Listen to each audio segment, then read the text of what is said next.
Good morning and welcome to the Tuesday, October 29th regular Board of County Commissioners meeting. We do begin each of our meetings with an invocation, and this morning Commissioner Gonzalez will be doing that for us, so we invite you to stand and join us. Thank you, God and Father above. We praise you. We thank you for all the great things in our lives, our family, our friends, the wonderful country we live in. And we ask for a blessing upon all those here today, and we ask for wisdom upon those making decisions for the good of our community. And this we pray. Amen. And Commissioner Vanderwerf, if you'd lead us in the pledge.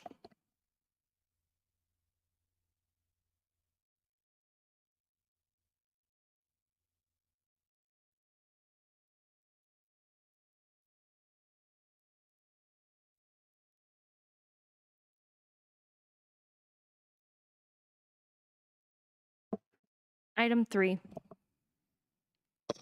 Item number 3 is staff emergency items, and I'm unaware of any staff emergency items today. Item 4. Item number 4 is changes, postponements, and notice of the next meeting. I'm aware of one change to today's agenda. Item number 5D has been withdrawn by the applicant and no motion is required. And the next meeting will be Tuesday, November 5th at 9:00 a.m. And before we move on to item 5, Commissioner Williams will be a little bit late today, so if we could go ahead and excuse her for the consent agenda at a minimum, that would be great. I move to excuse Commissioner Williams. Second.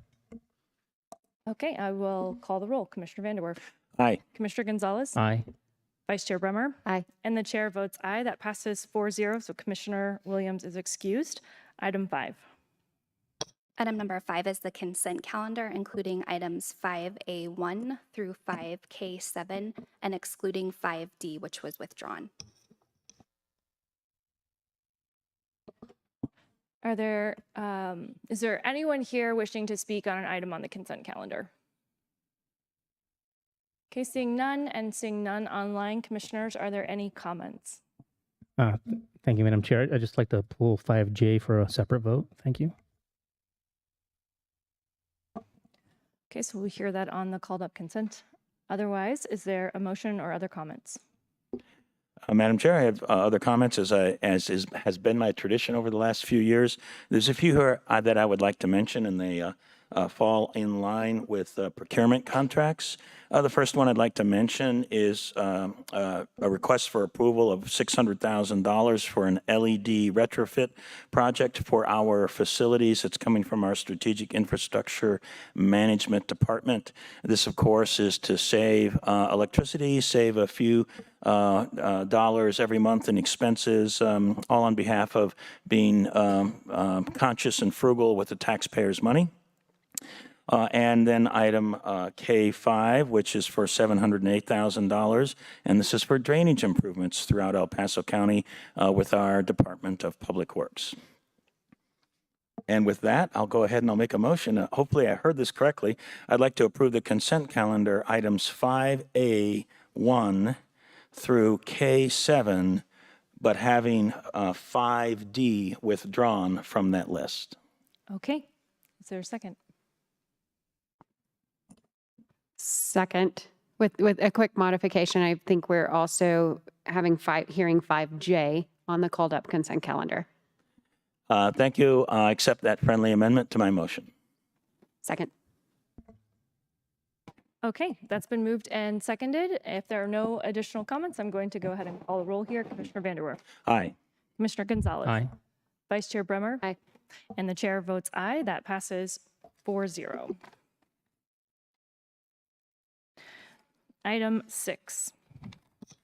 Item number 6 is the proclamation recognizing National Veterans Small Business Week and Small Business Saturday. Stan Vanderwerf, Commissioner, Board of County Commissioners.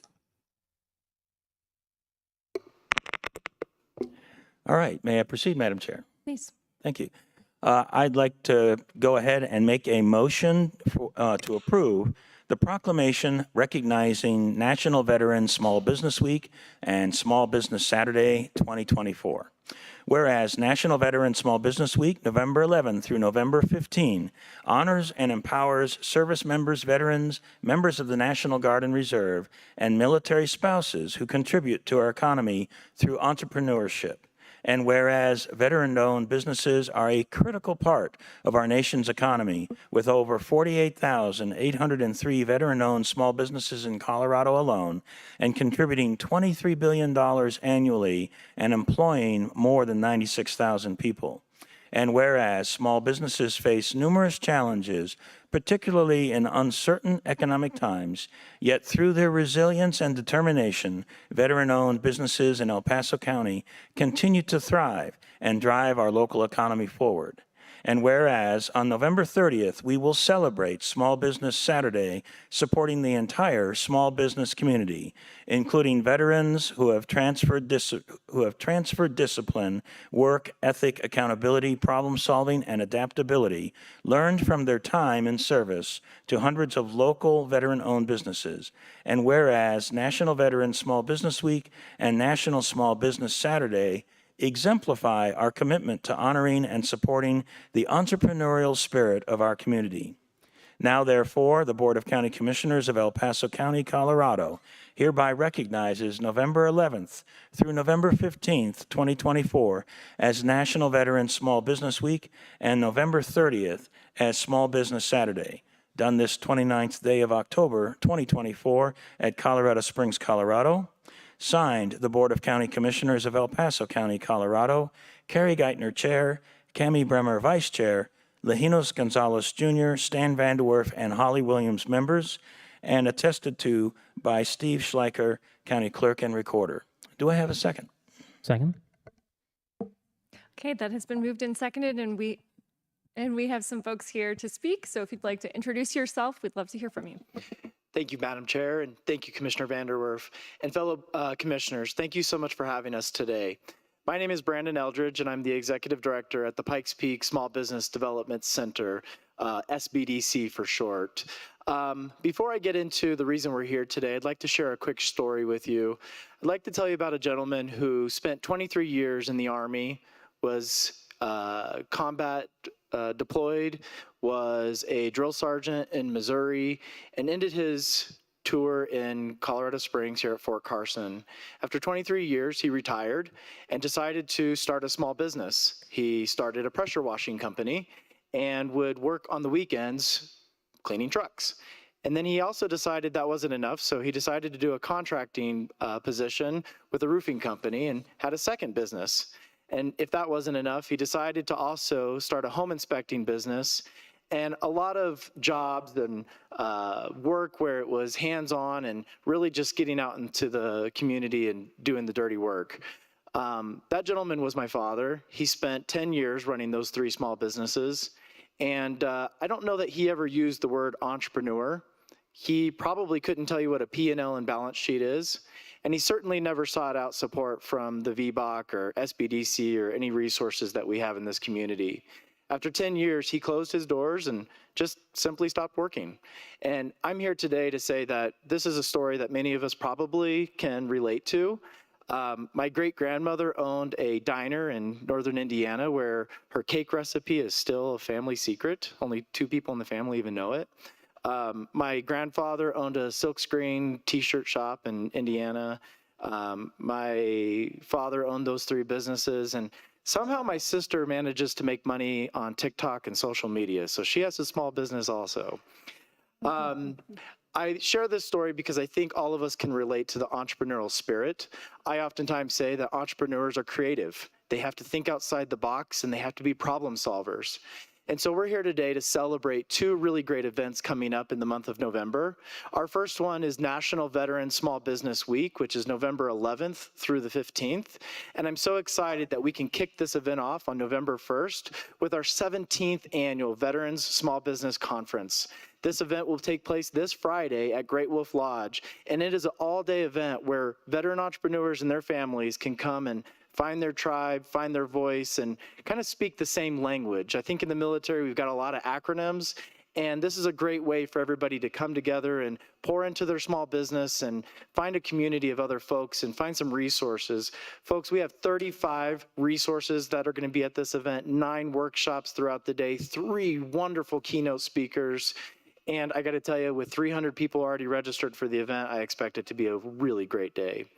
In addition to that, we have Small Business Saturday coming up on November 30th. This is a day where we can kind of fight against the big box stores. So we have Black Friday, which we all know, and I'm sure many of us will take advantage of some deals on Friday. However, Small Business Saturday is a way for us to turn our eyes back towards the community and say, how do we support our local small businesses? How do we invest in the work that they're doing and the hours and hours of 1 a.m. epiphanies and all these things that they do every single day to make sure that their business is a success and that their family is provided for. So today I have 3 folks that are going to speak at the dais. I would like to start with my friend Kimberly Jones, who runs and owns Goat Mowers, rather. I guess used to saying that. So Goat Mowers. This is a family-owned business located in Calhan. And while it's not a veteran business, I would like to say that she's doing a lot of great work in our community. And I'd like to bring her to the stage or to the dais now. Thank you.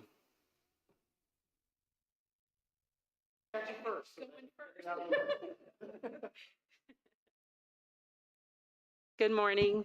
Thank you for having me today and listening to what my business is about. So my name is Kimberly Jones. I own Goat Mowers. And what we do is we do fire mitigation and invasive weed control by using my goat herd. It's the most environmentally safe, eco-friendly way to do it. And so I started my business about 4 years ago. Because we live out on the Eastern Plains, we do have a small farm. I was very familiar with agriculture, but had no idea how to start a business, run a business.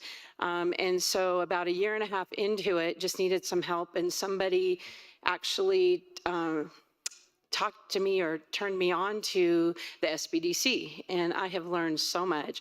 And through that, they turned me on to PTAC, which it's just been a win-win situation. You know, we've probably done 300 plus residential properties in El Paso County. I've done the town of Lyons. We do their open space every year. I wouldn't have that contract if it wouldn't be for the SBDC and for PTAC helping me learn how to write a contract, learn how to work with a town. We give a lot back to our community. So we gift the 4-H program, breed program out in El Paso County, $500 every year. We also sponsor belt buckles. We also just got done doing Vietnam Veterans Home up off a county line. So we gift a couple of days a year to people in our community that can't afford the services. We also give to the Catamount Institute. We do that 2 days out of the year. So my passion is really to keep our kids in farming and agricultural and to show them that you can have a successful business. I'm doing what's called bootstrapping. So I still work a full-time job. And I always say to Shala every time I go into the SBDC, I would be more successful if I had more time to spend with them. And I just wanted to share a really short success story. So we were in Lyons, Colorado, we pulled out June 24th, and we were on Stone Canyon. And on July 18th, it almost brings tears to my eyes, on July 18th, I got a call from the community because I become friends with the whole community. And they said, Kimberly, we're being evacuated. And we're just hoping and praying that what your goats did was enough to hold that fire off. So the Laramie fire came across the mountain ridge, came down the mountainside, and it came into the meadow. And it stopped 100 yards, just under 100 yards from where the goats stopped mitigating. And we were in a complete bowl like this where the goats were.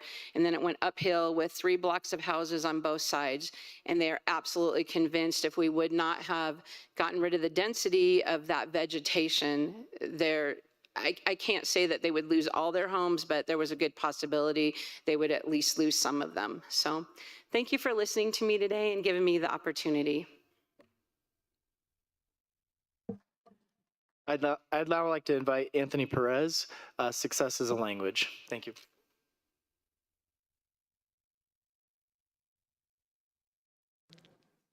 Good morning, commissioners. Just want to take a couple moments. Some of you know I've done a lot in the community as a community leader. I'm a serial entrepreneur. I know firsthand doing 2 terms up at the state and the Minority Advisory Council and being a business owner, I know the reward and the adversity that small businesses go through.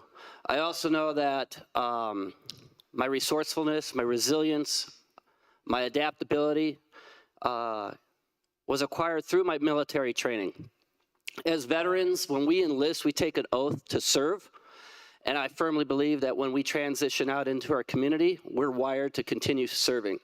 As a veteran business owner and a community leader, I'm always looking for opportunities to connect people with resources, be a solution to their problem, always put my customers and my employees first, and do my very part to enhance the community that I support and serve every day. I want to acknowledge you for taking the time to support the proclamation. I think it's very important for all small businesses, especially veteran minority businesses. We know that right now it is a struggle to keep our doors open, and any help that can be received from leadership and our community as a whole is always a blessing. So thank you again. And finally, I'd like to invite my friends Logan and Nini with Veterans Digital Ally.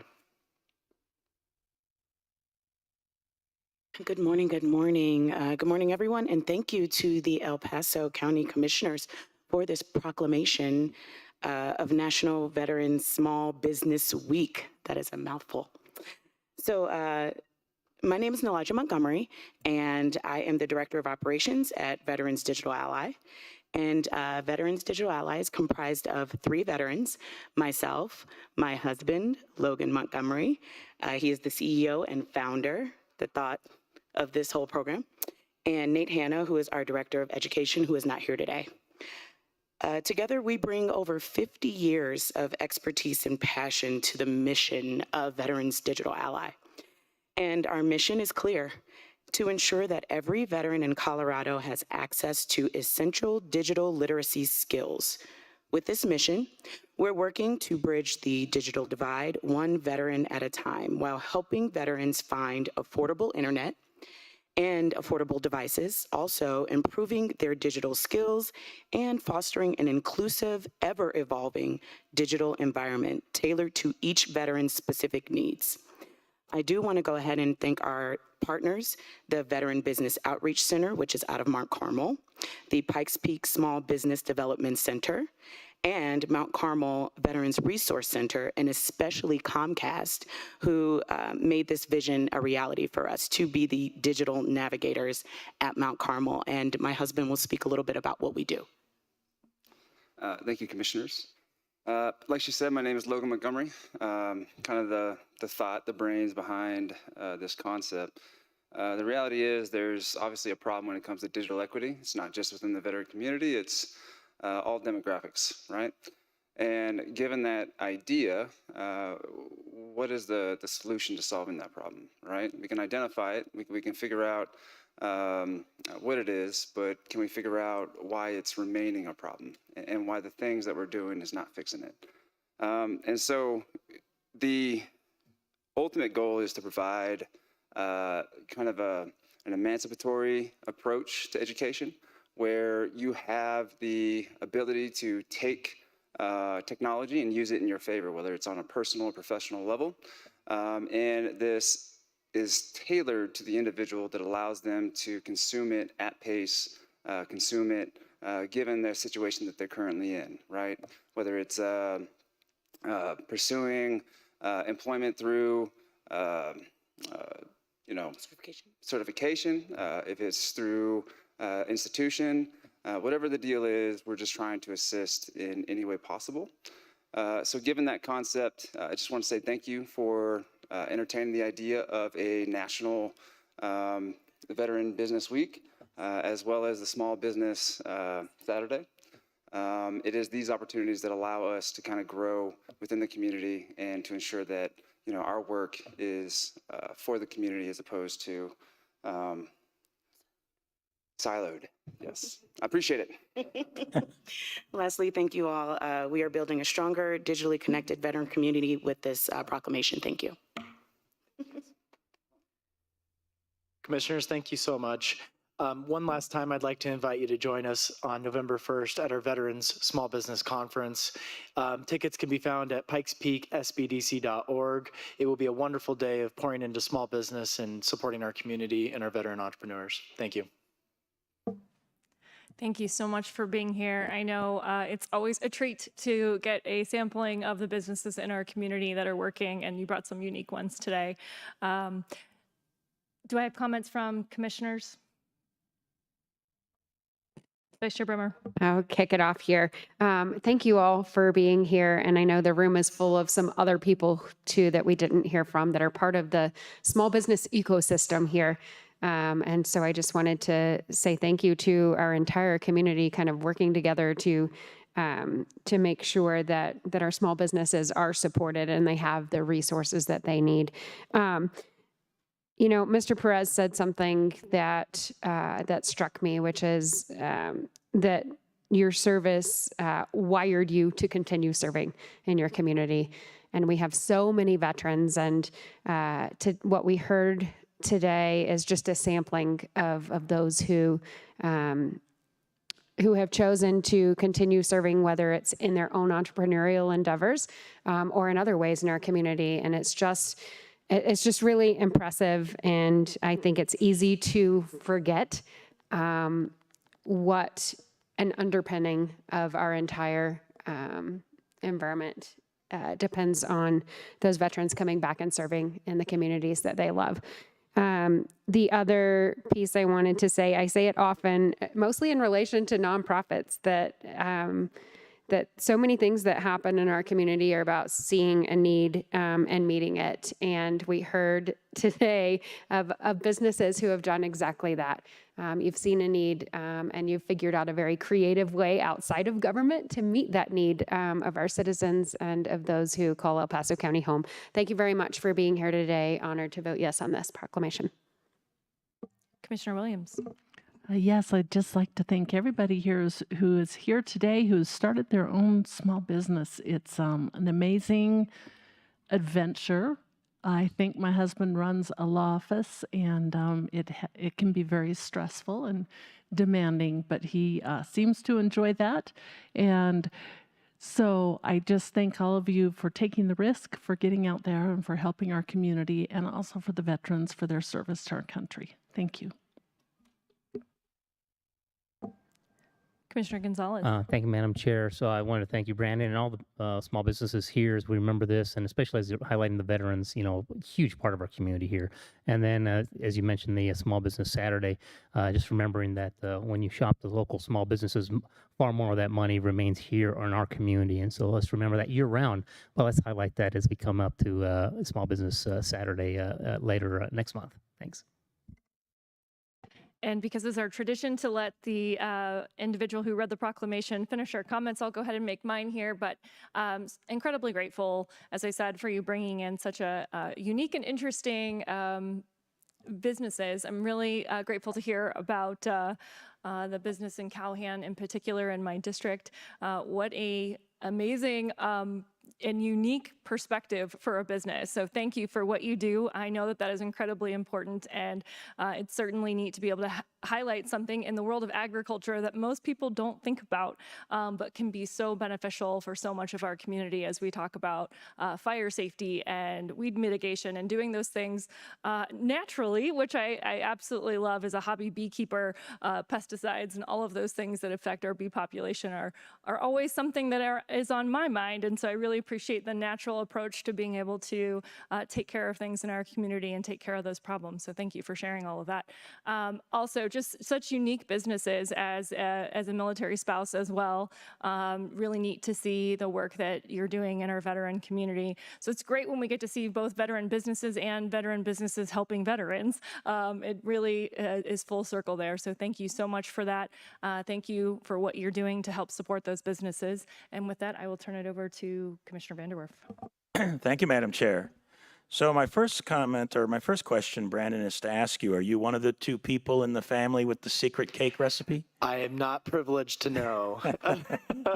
I can tell you it's a chocolate cake, and my grandfather is still alive, and he's passed that knowledge to my niece, and it's supposed to go with them. So I don't know. Well, hopefully you're in line to be one of the 2. Luckily, I'm not like falling over for chocolate cake. Thank you. And I appreciate also all of the small business owners that have come today. I imagine not only is the goat company helping citizens, but I bet the goats are happy. So yeah, I thought so. Yeah, because this is an opportunity for them to do a lot of eating, probably really nice things that right. they enjoy to eat. And Beautiful. that's kind of the synergy. And one of the great things about small businesses is the best ideas come from people. Just thinking about issues and problems, they find a problem and then it drives them crazy and they want to solve that problem. So they try to figure out how to go there. And we all know what happens is there's hundreds of thousands of ideas trying to be solved every day. And in some cases, the companies are successful, and in other cases, they are not. But this is part of the innovation process that takes place in the country. And the ones that are successful get opportunities to grow. And then we end up with some really, really great, resilient, hardworking companies. And I appreciate also that this comes from so many vets. Anthony, I want to thank you for your service as a veteran. Appreciate that. And if I heard correctly, Logan, both Logan and Nini, are you both veterans? So thank you for that, and thank you for working on digital literacy in the community. The same example of finding a problem and then wanting to work to find a solution to resolve that. That is really wonderful. And I've done the same thing before I ran for office and retired from the Air Force. I also found out I was a serial entrepreneur and started several companies. So I started a consulting firm, kind of the typical first thing that a military person that retires might start with. Then I founded a 3D printing company and was really enjoying that. That was kind of getting to my engineering itch, and that was helping small people develop products that they wanted to try to take to the market. So I was building prototypes for them. And then I founded UAS Colorado, which is actually a business league, and that's operating now in Denver. It's highly successful, over 500 members, helping the unmanned aircraft industry in Colorado flourish and work together. But these are just really great things that we are all doing and working on these issues. So I want to just thank everybody for coming here today. I'm in support of this proclamation. Not only is it National Veteran Small Business Week, but it's really Small Business Week for everybody, because these great veterans with the discipline and the talents that they have are not only helping themselves and helping to put food on the table, they're also helping the community be a better community. And that's what small businesses are about. They are the backbone and the engine of the economy of the country. And I just appreciate everybody stepping out there, working really hard. And those of you that run a small business, you know it's not easy. It's an enormous amount of work, but it's also very rewarding. So thank you, everybody, for all of that. And that concludes my comments. And so I think we might be ready for a vote. Thank you. I just want to make sure that there's no one else who wants to speak. I know we have gentlemen here with the Honor Bell Foundation. Is there anyone else who is here to speak on this item?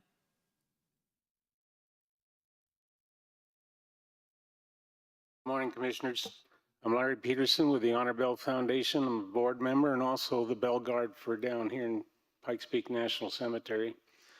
We, most of you think are familiar with military honors.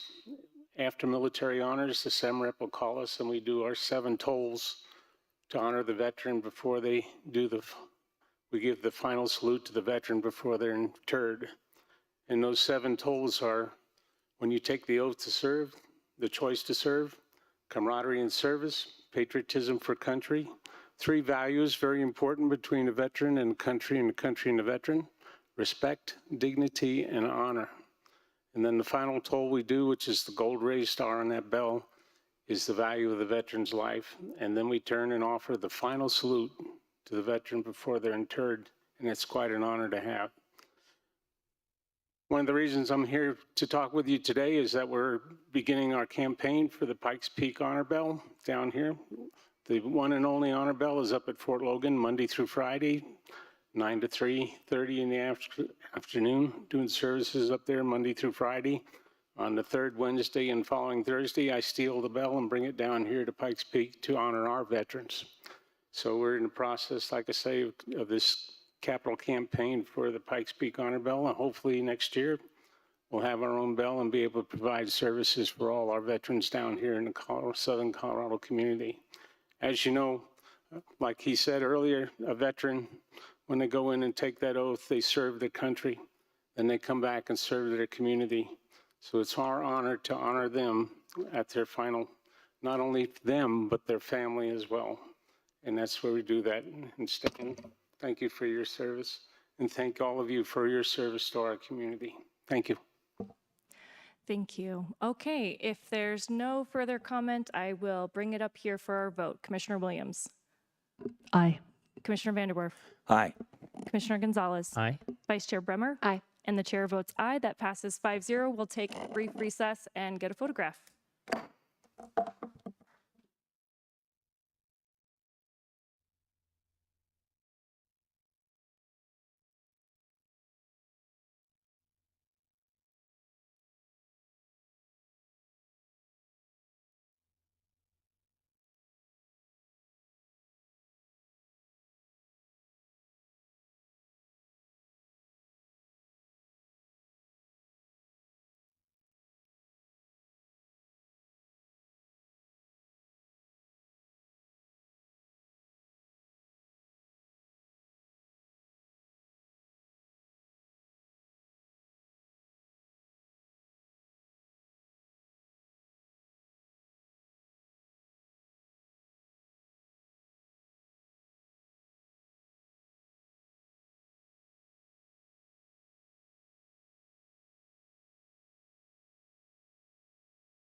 I'll call this meeting back to order. We're going to do just a bit of rearranging for scheduling purposes.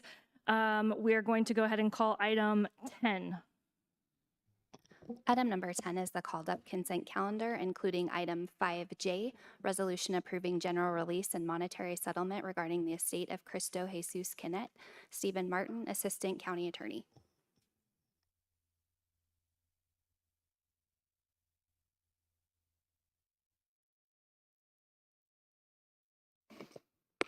Good morning, honorable commissioners. I'm Stephen Martin, Assistant County Attorney. I'm one of the attorneys assigned to the Canet matter. I'd be happy to answer any questions you may have about this specific item. Commissioners, any questions or comments? Okay, then thank you. I'll take a motion. I would move to approve the called up consent calendar. I don't, what item was it? I'm sorry. 5J. I'll second. Okay, that's been moved and seconded. I'll call a roll. Commissioner Williams? Aye. Commissioner Vanderwerf? Aye. Commissioner Gonzalez? Nay. Vice Chair Brummer? Aye. And the chair votes aye. That passes 4-1. Item 7.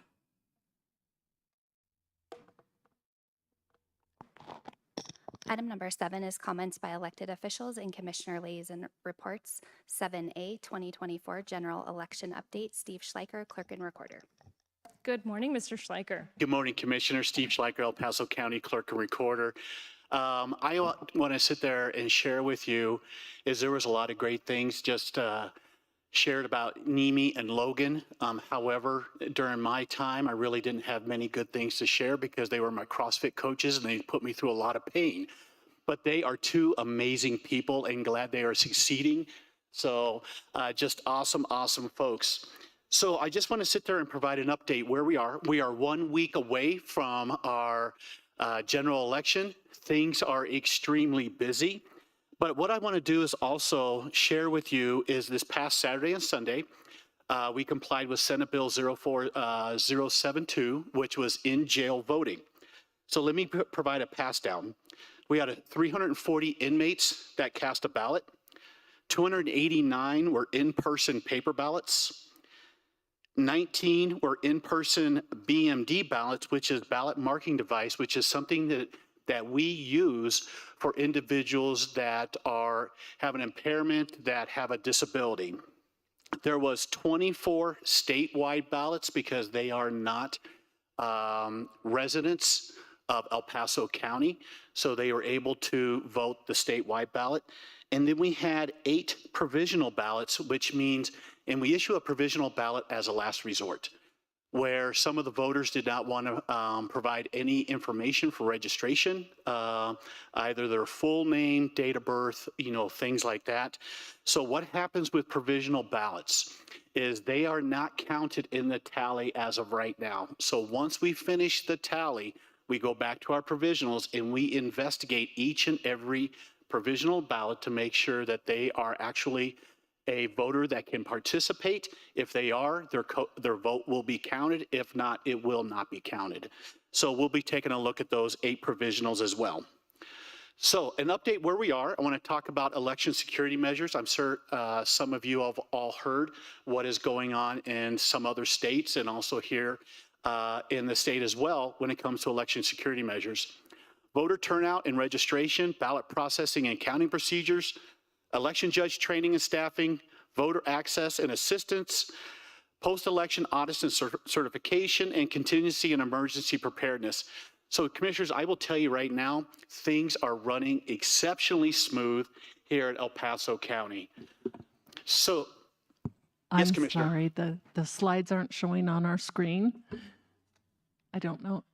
Blake, can you show us the slides? Thank you, sir. I couldn't see who was up in the booth. Okay. Thank you. So talking about some of the election security measures, this is something we have been all collectively talking about over the past 23 months. So the overview of security protocols for ballot processing, transport, and storage. We have strict protocols when it comes to the ballot processing, the transport of the ballots, and also the storage of our ballots. Everything is under 24/7 security and surveillance. Everything is basically locked, so no one can access these rooms whatsoever. Cybersecurity measures, as I shared with you, is we had CISA come down and we received an exemplary on our physical and cybersecurity measures here in El Paso County. And we also have done training sessions and drills conducted for election staff and volunteers. Just to share with you, this last week, we had a ballot come in where a voter put a GPS tracker in the ballot and we caught it.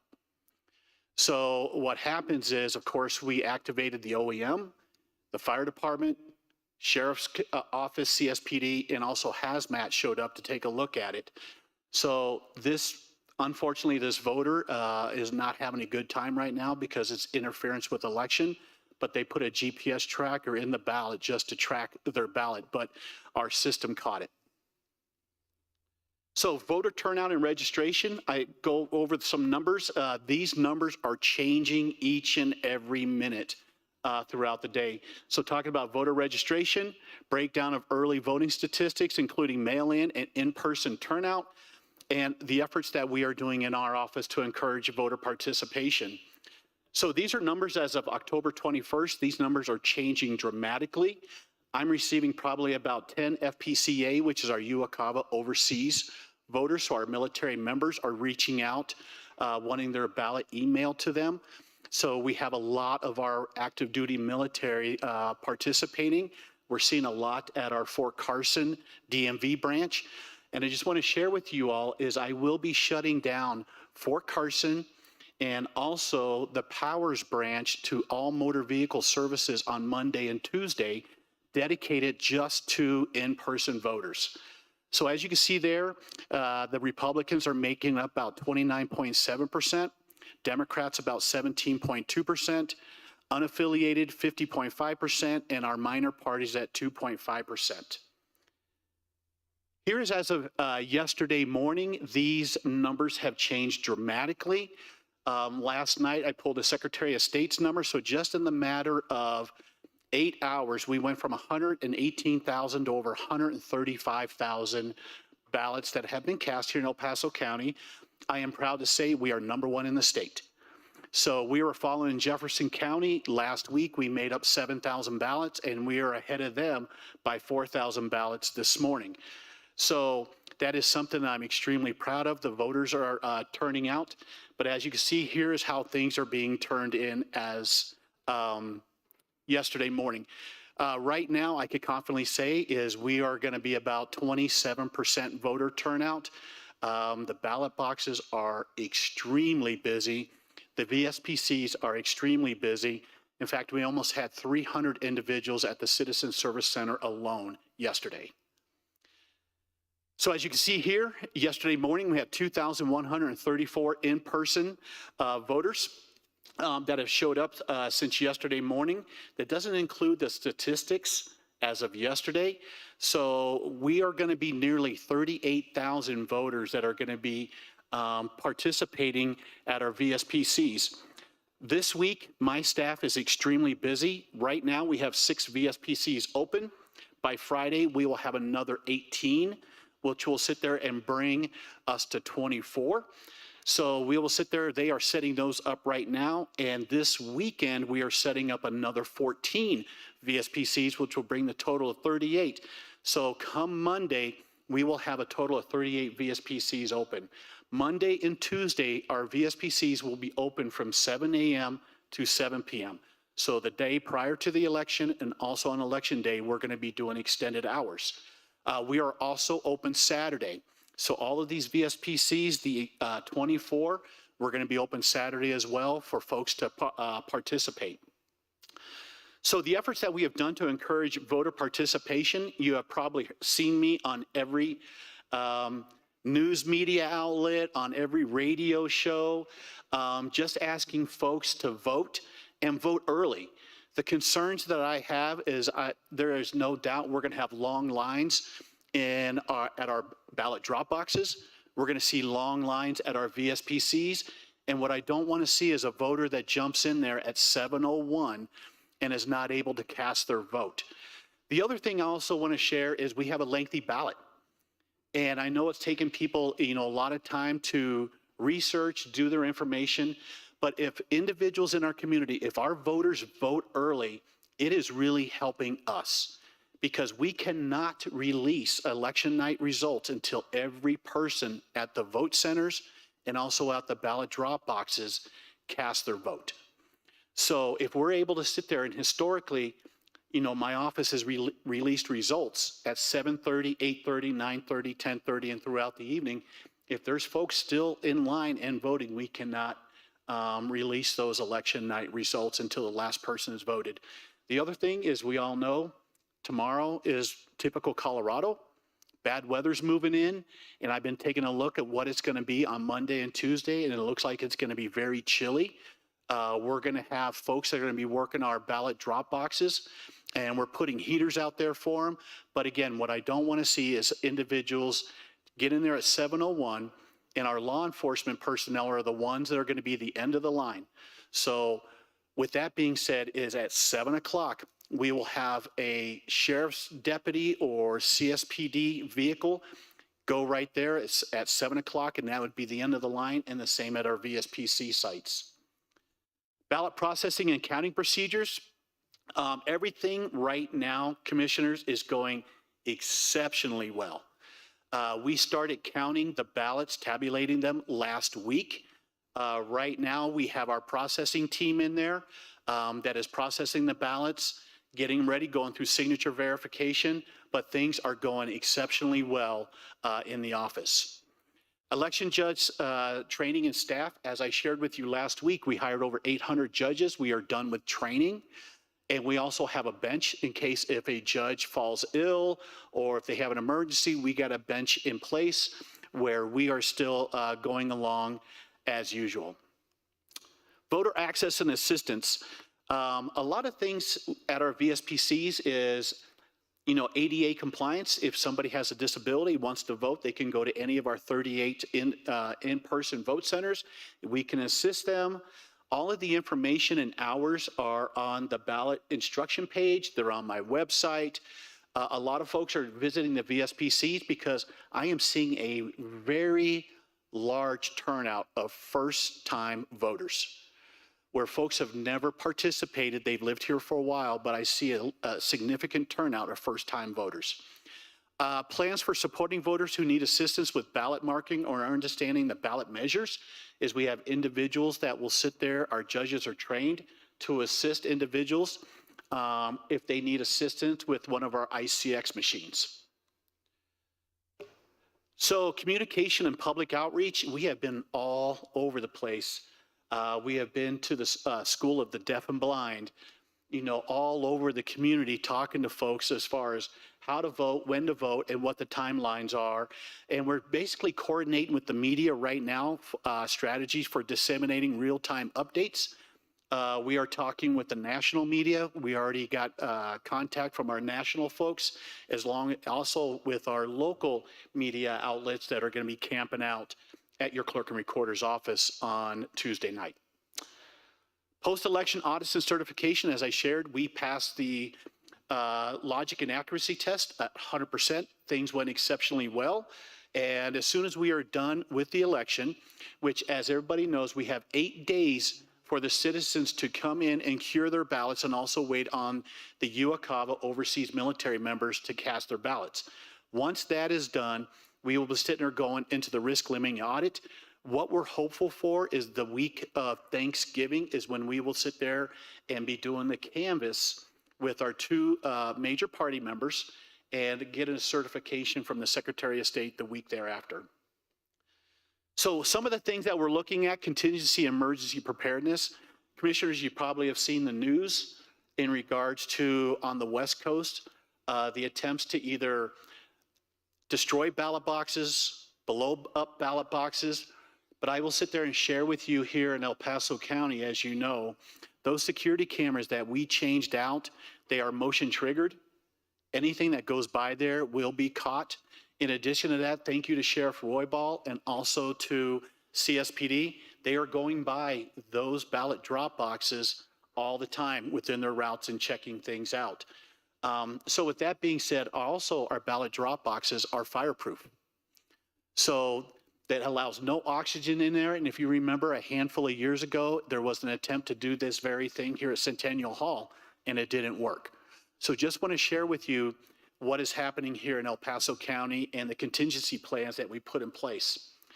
The other thing is bringing you up to speed on the Office of Emergency Management. They have been absolutely amazing. They are monitoring each one of the ballot drop boxes, the security cameras. They have them all set up. So the coordination with them has absolutely been amazing working with them. And it was proven when we sat there and we caught that ballot with the GPS tracking device in it.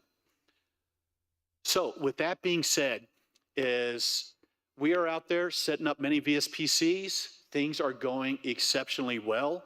The numbers are changing, but like I said, is we are just shy of 495,000 registered voters here in El Paso County. And if you remember, on October 11th, I gave you an update that we were mailing 473,000 ballots.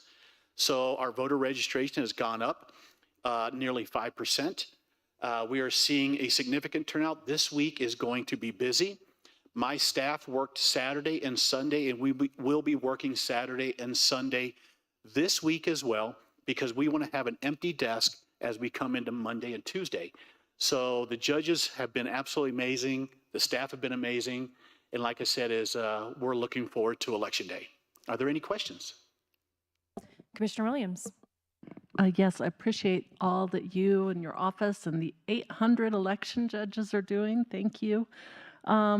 This morning you were on the radio and you said something about you must do a ballot release by 8 p.m. per the Secretary of State. What does that mean?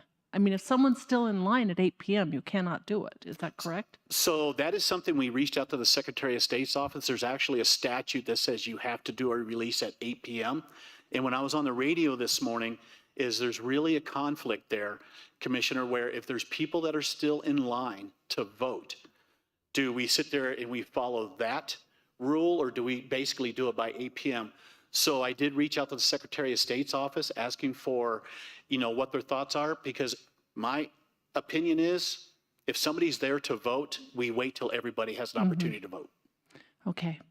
And if people want to see the process, there are full windows at the Citizen Service Center where they can go over to the second floor and watch the process and see how things are handled. Absolutely. And Commissioner, what I ended up doing too is I also put two 45-inch TVs that are flat screen TVs that are hooked up to the walls, because, folks will sit there, they want to watch the process, but they don't want to stand. So I just basically put every security camera that my deputy and I have available, and they're actually, so the Fort Carson room shows every security camera, everything going on in there, so people can sit there in the hallway, watch it, and also in the Peterson room, in the tabulation room. So each TV is set up with every single security camera where folks can just sit there and just watch the process and not have to stand the entire time. Okay. The other thing I just want to emphasize, as I did last week, it is a very lengthy ballot. If you would like to vote on every issue, and I'm assuming, do you have extra copies of the Blue Book as well? Absolutely. Okay, because it is a very lengthy ballot. I even got to some issues and had to stop and refer to my Blue Book and, look at those issues. I have voter guides. I've looked at those. But it is a very, very lengthy ballot, and it does take a good 20 to 30 minutes to fill out if you vote on every issue. So I would just encourage citizens to vote as soon as they are able. You also just don't know what will happen on the Tuesday. We could have a snowstorm or something that prevents you from getting to the polls on time. So it's just better to vote and get your ballot, because it can go through the ballot tracks and you can get the text message saying it's been counted. So I would encourage everyone to vote as soon as they are ready. Commissioner, you bring up a good point. What I'm also seeing is many of the voters, they have come either in here or throughout the community, and they pick up a sample ballot or they're printing it offline, and they're using it as their cheat sheet when they come in and do in-person voting. So they sit there and they fill out their sample ballot, they bring it on in, and they're using it as a cheat sheet to refer to when they cast their ballot. Commissioner Vanderwerf. Yes, thank you, Madam Chair. Mr. Sliker, I think in a previous presentation you gave to us a couple weeks ago, you were predicting that we might have a record turnout of voters. What are you seeing as far as ballots returned so far, vis-a-vis comparing it to a similar time from previous presidential election cycles? Are we on par to have the same kind of turnout, or does it look like it'll be more, or does it look like it'll be less, or where are we at? So, Commissioner, that is a good question. Last week, we were 50,000 ballots shy of our 2020. We have caught that up. And right now, this week I come into the office each and every morning at 6 a.m., and there is a steady line of cars, at the ballot box at the Citizen Service Center at 6 a.m. So as folks are going to work, they're dropping their ballots off, and that has not stopped. So we are seeing a large turnout at the ballot boxes right now, but we have made up the 50,000, so we are on par. I'm still predicting a 90% turnout. We are extremely busy at the VSPCs. This Saturday is going to be a very, very busy day at the VSPCs, right along with Monday and Tuesday. But with that being said, it got so busy at the Citizen Service Center is we actually had to pull the cones out where nobody can park on, as far as the roundabout, because it was backing traffic up. So this is something that we have not done except for the day prior to the election or on election day, but we ended up doing it last week. But we have made it up. Thank you. Absolutely. Commissioner Gonzalez. Thank you, Madam Chair. How busy are you right now? I anticipate this is going to be a huge, busy week. So right now, Commissioner, we are absolutely busy. If you want to come on up and take a look, is the processing team, coming in. I'm seeing multiple tubs coming out of the ballot boxes, and they're in there processing those ballots, weighing those ballots, because a lot of people don't know that each of those tubs, we weigh that and we document that. And that's a way we could also find out if there's any foreign, things within the ballots and stuff like that. But the judges have been showing up about 7:30 in the morning. Our ballot runners are there at 7 o'clock in the morning, and they're doing about 4 different rounds throughout the community. And we got about 4 different teams where it's set up into different quarters of the county, and they basically are coming back with full tubs of ballots. In that way, I just bring that up because I want people to vote now. If you haven't voted, vote now. If people have election, security concerns, vote in person, but do it now. Like you said, we don't want people being in line at, getting in line at 6:59 and then having to wait till 8 because they waited. And there's no difference from voting in person on that day or dropping off your ballot that day than today or tomorrow. So really recommend everybody get out there. Yeah, thank you. Commissioner, thank you so much for helping me out on that. I want to see that too. Our June 25th election, 638 voters, their vote did not count because it was after 7 o'clock when the polls closed. Commissioner Williams. Yes, I'm sorry. Just had one more question. Knowing that if I were an election judge, I could not work a 24-hour day. Will you have 2 shifts on election day, or will there come a time where everybody goes home? Right now, I'm looking at as far as having 2 shifts, Commissioner, but at the same time, it's one thing when you have 800 election judges, but I only have 9 full-time election staff. So that's something that I have to consider as well, is breaking those guys down. And right now I got a team of 4 full-time election staff in the Fort Carson room. So that is something where we have to have that presence there as well. But I would really like to have a 10-hour staff for our judges and my staff where we're working around the clock. Absolutely. Okay, thank you so much for that update. We appreciate it. Appreciate all the work that your staff is doing as well. And I'll just echo the get out there and vote early. Don't be caught in a snowstorm or a flat tire or any number of things that could happen at the last minute. Don't procrastinate. Get out there and turn in those ballots. Thank you, Commissioners.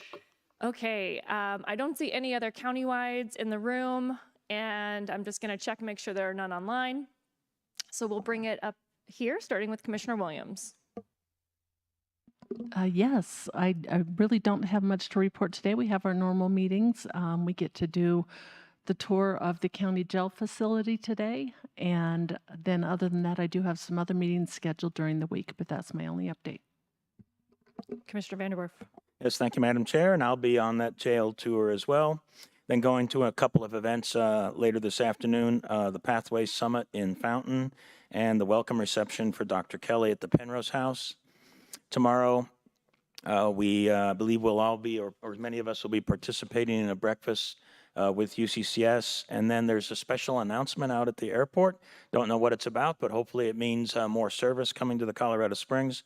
And then, let's see. And then I'll be going to the NORAD Northcom Fall Reception. Actually, this is Saturday afternoon this weekend. And then we'll be back at the BOCC meeting on Tuesday on the 5th. And just as a reminder, please everybody vote. It's your right. You've got 1 week left. Please make sure that you do vote. It's so, so important. Thank you very much. Commissioner Gonzalez.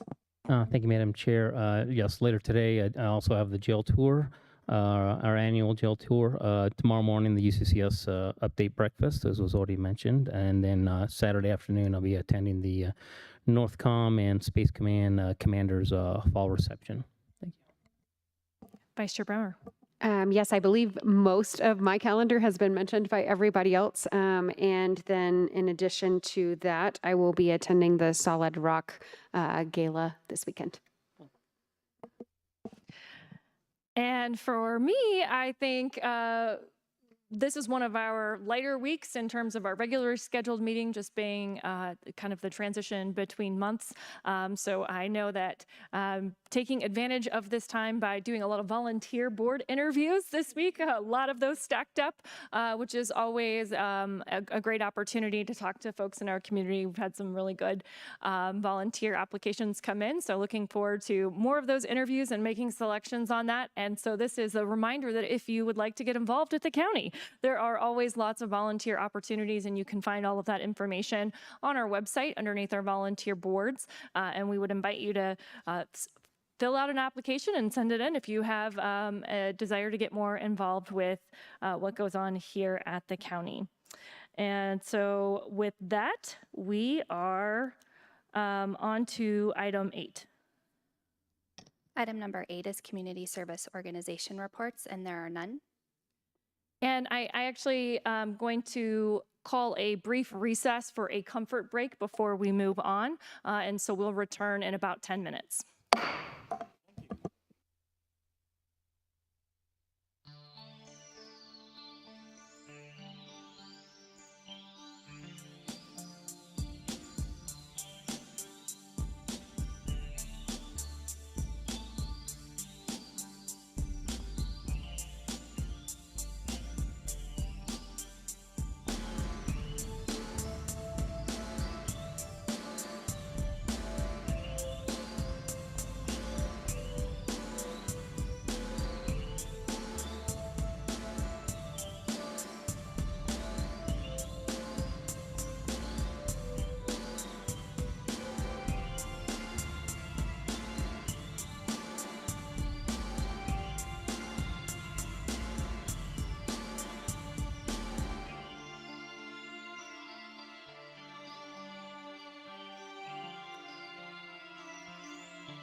Okay, we'll return to calling this meeting back to order, and we are on item 9.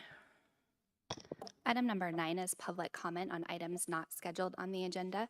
This is the public's opportunity to speak on an item that is not scheduled on today's agenda. And Madam Chair, I'm unaware of anyone signing in ahead of time to speak. Okay, so if we have anyone who wants to speak on an item not on the agenda, this is your opportunity to do so. You will have 3 minutes, so I ask you to please be respectful and abide by the time limit. You also will just need to state your name and sign in on the sign-in sheet for our record. And you can just kind of, it looks like you're lined up pretty well here, so if you just want to come forward, you can go ahead and begin.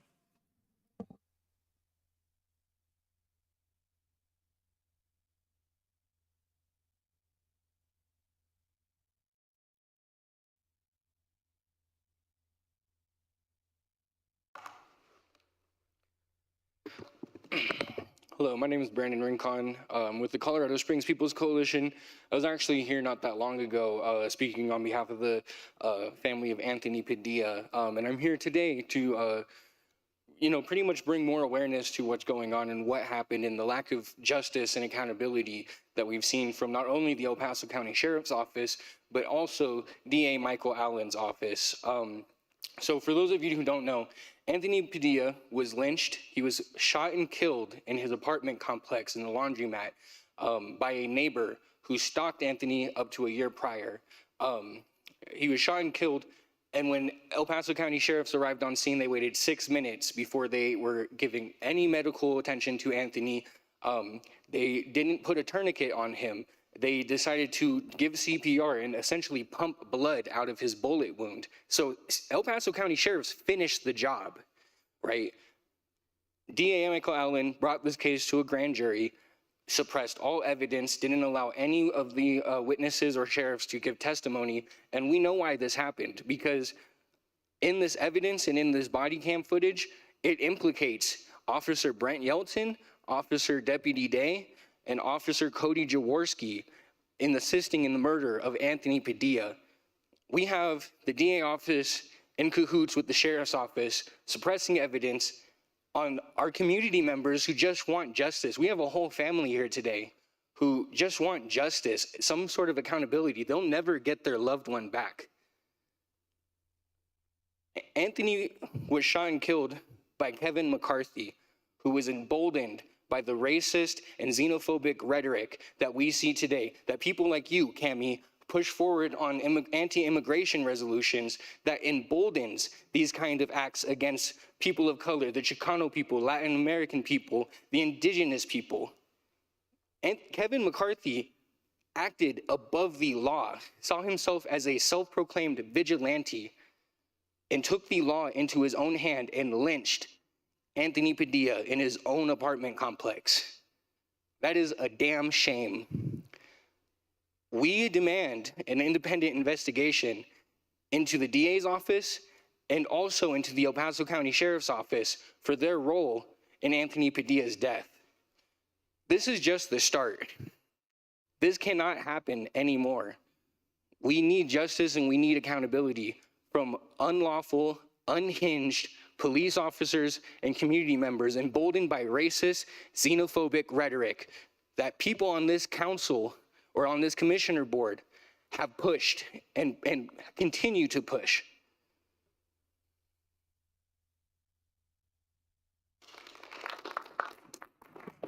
Just as a reminder, as was posted upstairs, excuse me, you've had your time.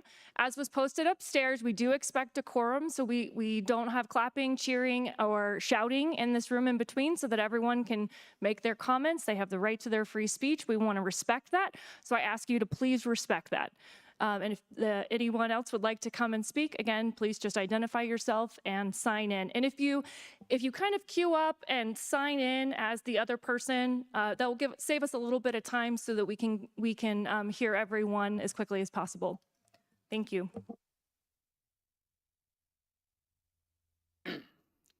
Hi, I'm Ian Padilla, Anthony Padilla's younger brother, the victim of the shooting on March 27th in the Village East Apartments.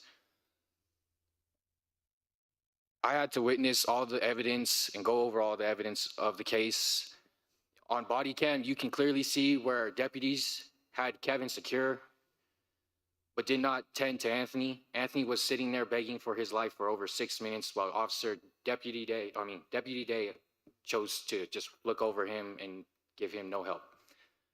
When you watch these body cams, you can clearly see that what Anthony did was nothing in the wrong. Instead, you see that what Kevin did was deliberately go in on Anthony and shoot him in the back just because he says Anthony was breaking and entering.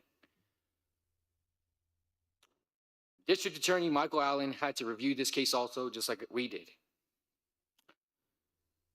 He had also seen that the deputies were at fault because of how they pumped the life out of Anthony without a tourniquet.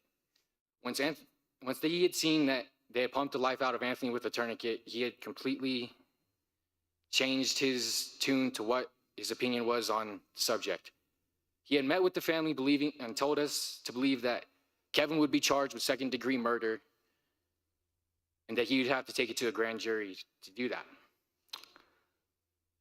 When we see that he had to take it to a grand jury, it was only to protect the deputies. When you review all evidence, there's just more than enough evidence to put Kevin McCarthy away behind bars. When Kevin McCarthy chose to open his phone and record the whole situation, which shows Anthony not being aggressive or anything at all to him, Kevin barricaded Anthony in the laundry room.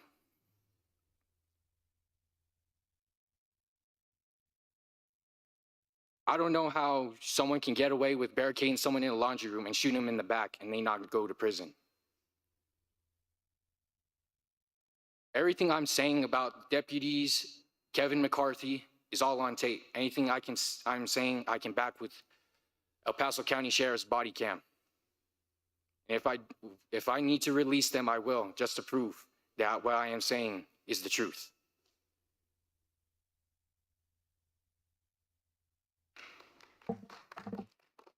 Again, as a reminder, please no clapping, cheering, etc. We're going to try to keep decorum. Is there anyone else who'd like to speak?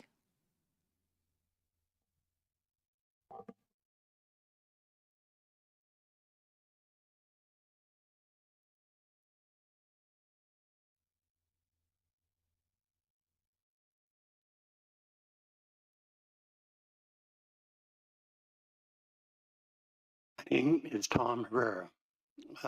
Speaking in behalf of the family and justice for Anthony Padilla. There was a time in the past, the Old West, there was a code of conduct. If somebody got shot in the back, what would they do? They would arrest him. What have they done? We're living in a new West, I suppose. Nobody does anything. The perpetrator walks. I can't understand one comment that this assassin said. When they reported this crime, he told, "Tell the police that I'm white. Tell the police that I'm white." Well, I guess if I get into trouble, I can say, "Tell the police I'm brown." No, how does that justify it? There is no person that is taking accountability. The cops, the individual that did the crime, city of Colorado Springs, who's taking accountability? His family were all suffering. Anthony was a beautiful young man. He loved life. He had no malice toward anyone. And we have this man, vigilante, that comes out of nowhere and decides, I'm going to shoot him in the back. What kind of justice is that? That's what we're looking for. We're looking for somebody or people in power that can say something and say this is not right. Let's have justice for Anthony.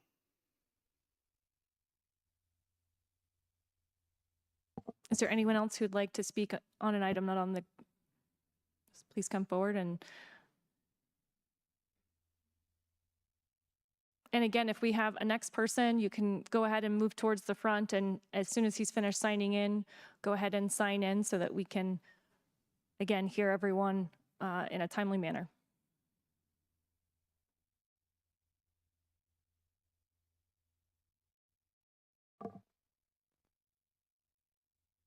Yes, my name is Gilbert Padilla, and I'm speaking on behalf of the Padilla family. I'm Anthony's uncle. And I'm Anthony's uncle. And I know we're living in an era. In fact, we have a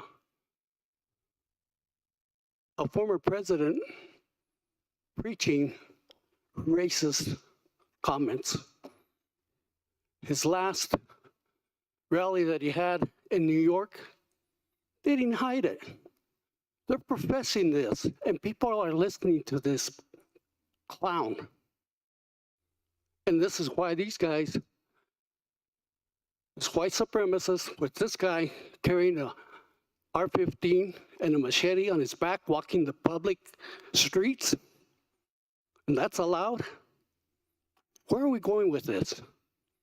And this man gets killed and shot in the back because of his color and his heritage?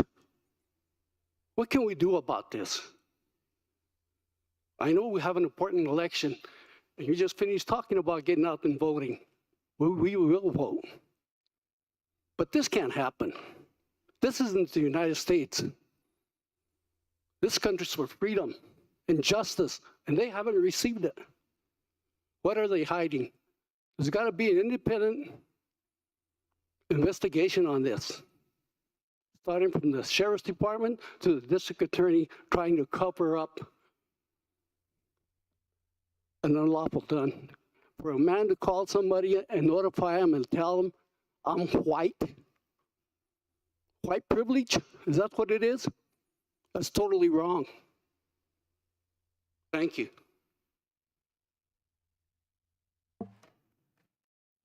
Anyone else that would like to speak?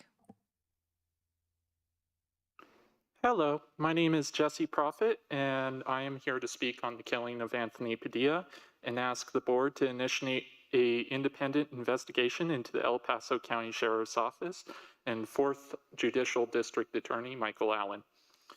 A member of our community, Anthony Padilla, was shot in the back by a racist vigilante in his own apartment complex laundromat. This self-proclaimed vigilante had stalked around the apartment complex previously with a rifle and took a special interest in Anthony, taking pictures of him. The vigilante shot Anthony, but what killed Anthony was the incompetent sheriff's deputies who failed to give Anthony the aid he needed. When the deputies arrived, Anthony Padilla pleaded for his life to Deputy Darren Day for 6 minutes, while the deputies stood there shining a light in his eyes. Only after Anthony had lost consciousness and a neighbor yelled at the deputies to do something did the Deputy Darren Day try anything. And what the deputy did at that point was begin chest compressions on Anthony without addressing the bleeding. The 4th Judicial District Attorney, Michael Allen, told the family of Anthony Padilla that this was second-degree murder. He proceeded to hold a grand jury for the case. The purpose of a grand jury is for the prosecutor to find out if there is enough evidence for a case in a situation where he fully controls it. And they can bring anything they want. Despite this, Michael Allen refused to allow any body cam footage to be shown, refused to allow any deputies or the investigator to speak, and refused to show the video the killer took of himself kidnapping Anthony in the laundromat and telling the dispatcher to make sure they know I'm white. One of the duties of the county commissioners is to represent the state's interests in the county's administration. I ask the board whether it is in the state of Colorado's interest to tolerate sheriffs who kill their communities through incompetence and district attorneys who let killers walk so they can protect their sheriff and their deputies. As a constituent, I don't think it is. And that is why I am demanding the Board of County Commissioners to initiate an independent investigation into the actions of District Attorney Michael Allen and the actions of the El Paso County Sheriff's Office, especially Deputies Darren Day, Brent Yelton, Koji Jaworski, Liberty, Investigator Arndt, and Sheriff Weibold. Thank you. Anybody else who'd like to speak on an item not on the agenda?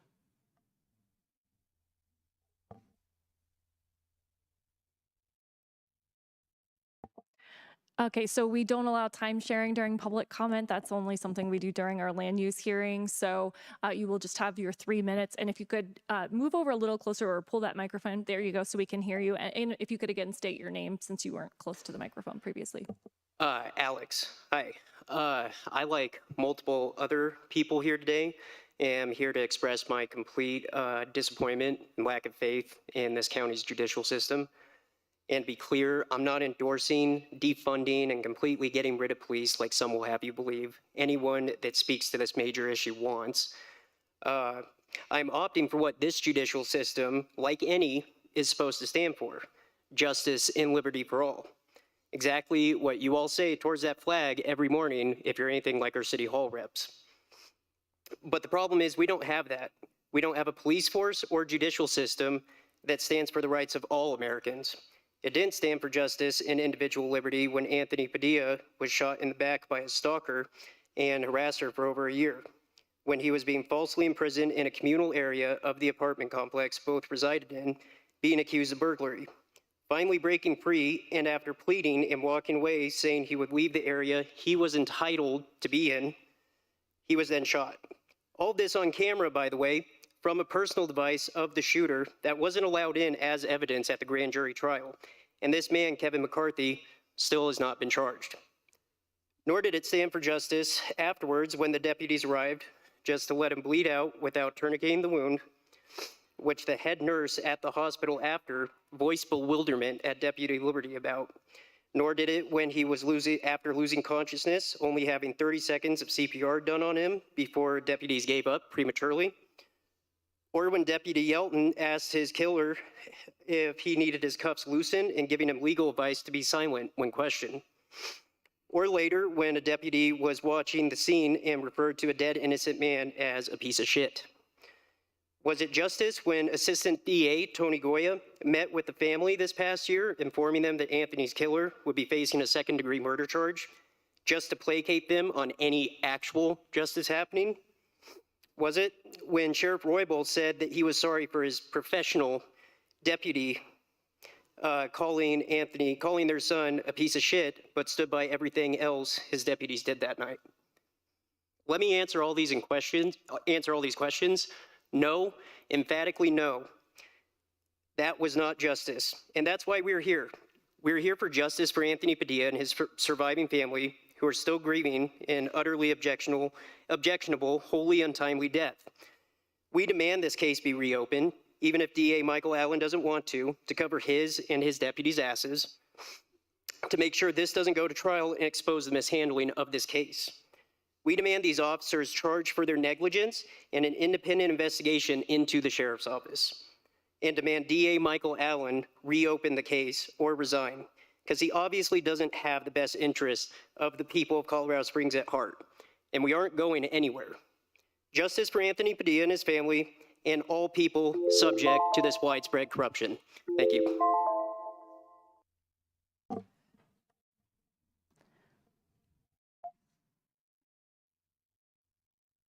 Hello, my name is Modesto Padilla. I'm Anthony's grandfather.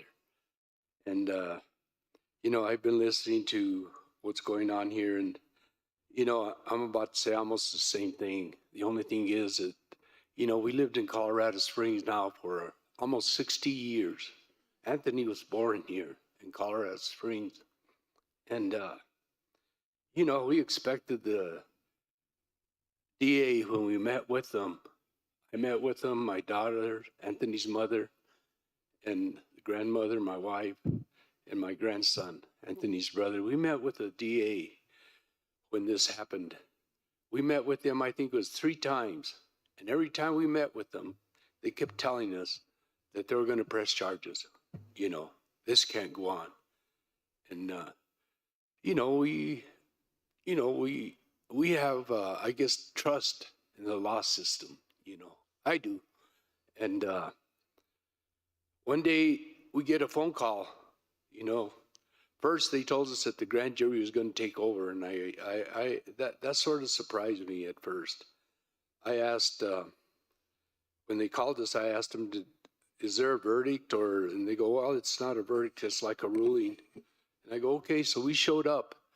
And I think Mr. Goya, I don't know if I'm pronouncing his name right, Goya, told us that the grand jury had decided not to follow up or continue with the case.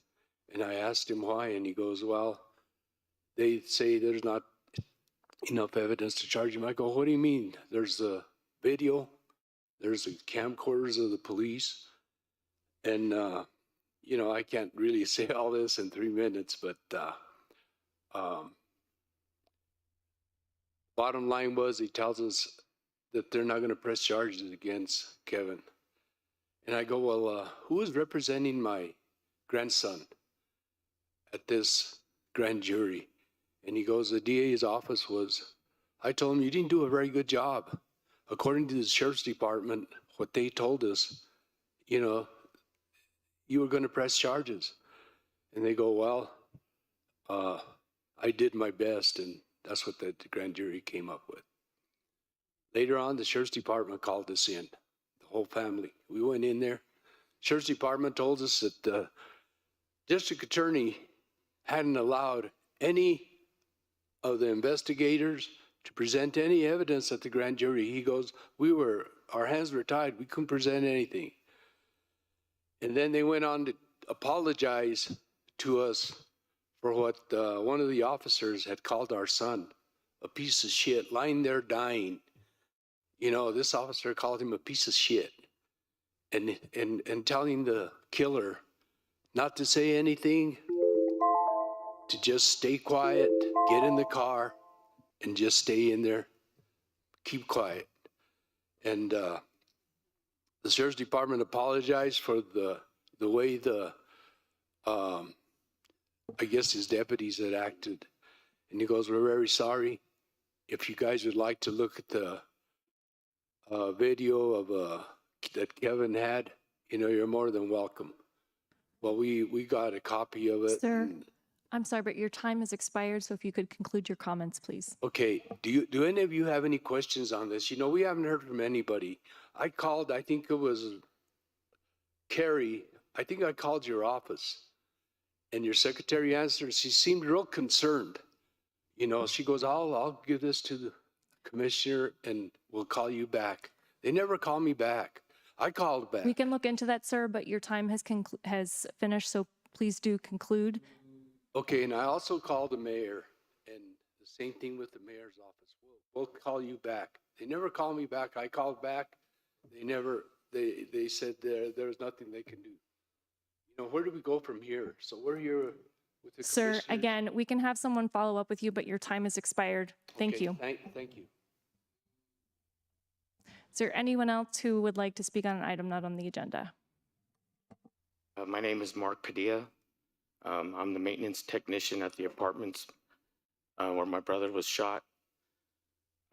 Kevin McCarthy was a resident there that had been trying to get me fired since he moved in. He had a petition going around trying to say that I didn't make enough money to own the car that I had. He told the officers that my brother was homeless, and he knew my brother lived with me. Everybody on the apartments knew my brother lived with me.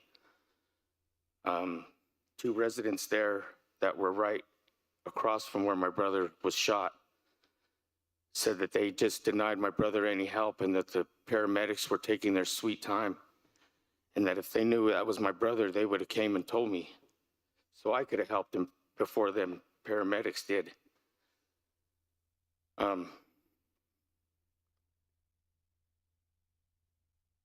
I just want to say that he used to walk around our apartments with a machete, an AK, or an AR-15, and a sidearm, patrolling their property at night, thinking he was the police. Many of our residents called in about this red flag law, about somebody doing this, and the sheriff said that he wasn't going to enforce any red flag laws against any of his citizens because it was their right to carry and bear arms. I just want to say that my brother wasn't homeless. He lived with me, and he didn't have to die. That's it. Thank you.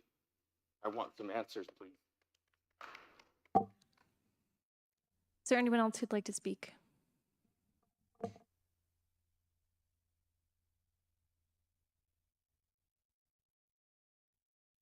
Everybody, thank you, Creator, Tlasokamati, Mitiaki Oasan.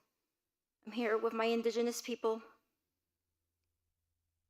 I bring the drum because it's the beat of our heart of our people.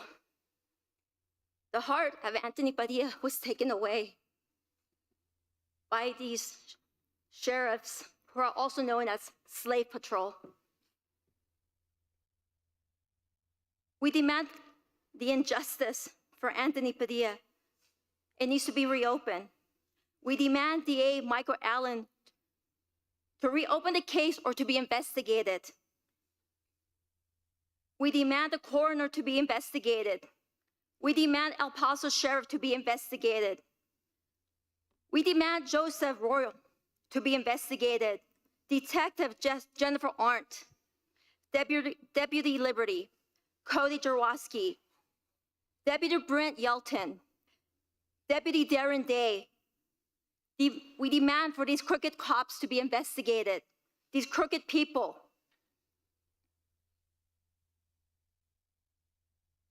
Kevin McCarthy has no business out in the streets.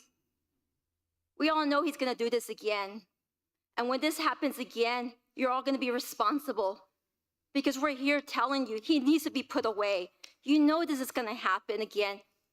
How do we not know he's out there bullying people, harassing people because of our skin color? Inside, we're all the same, but because of our skin color, we're a piece of shit? We're not a piece of shit. We're indigenous people. This is our home. Anthony was home. He was not homeless.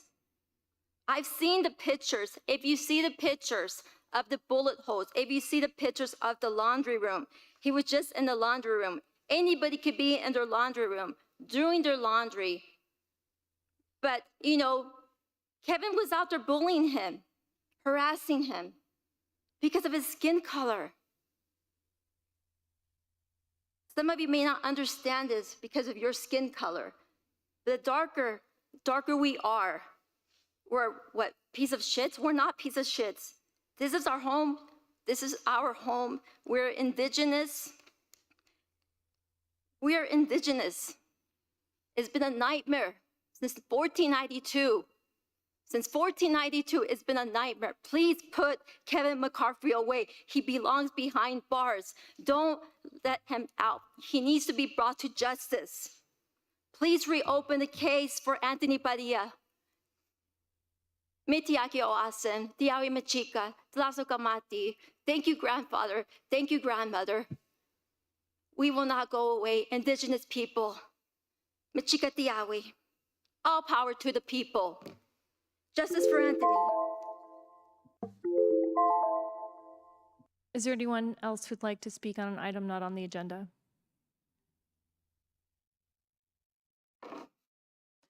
Okay, seeing none here in the room, I'm going to double check online, and we have no one online. Thank you for Commissioner Gonzalez. Thank you, Madam Chair. So I was just, there was a reference to getting all the videos and somebody saying they might release. I was very clear during the Devon Bailey incident several years ago. I made a statement as county commissioner that all video, everything should be released. So I say the same thing. I think the recommendation, you should release everything, and what people have should be released, whether it's from the police or sheriff. I said that several years ago. I support the same thing. It sounds like you do have it, so it sounds like they released it.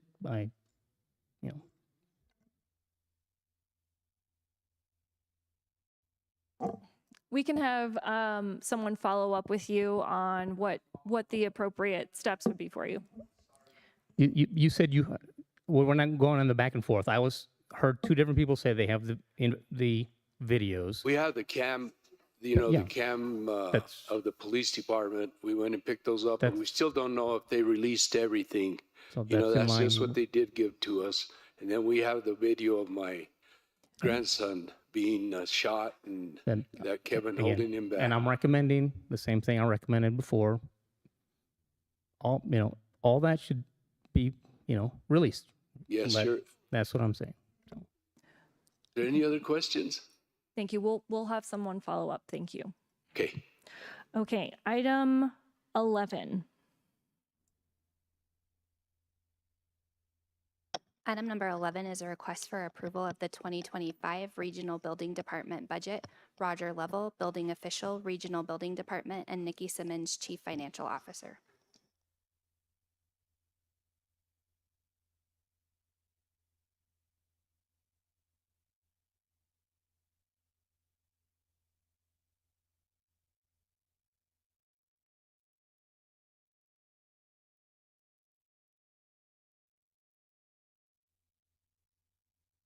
Good afternoon. Thank you, Roger Lovell, Pikes Peak Regional Building Department, Regional Building Official, here to present the department's 2025 budget.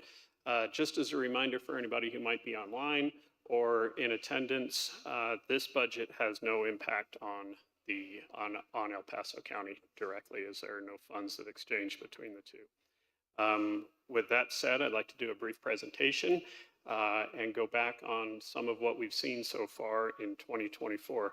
Each year we develop a budget that's based on local economic factors and conditions, and we always shoot for a conservative budget. Kind of expect the worst, anticipate the best is really kind of the goal. Throughout 2024, how to advance this? Oh, there we go. Okay. Throughout 2024 and as of August 31st of this year, we've issued permits for 2,117 new single-family homes. That's an increase of 7% over the same time period in 2023. 804 new commercial building permits, a decrease of 23% over 2023, and approximately $2.5 billion in total construction valuation, which is an increase of about 3.2% over the same time period in 2023.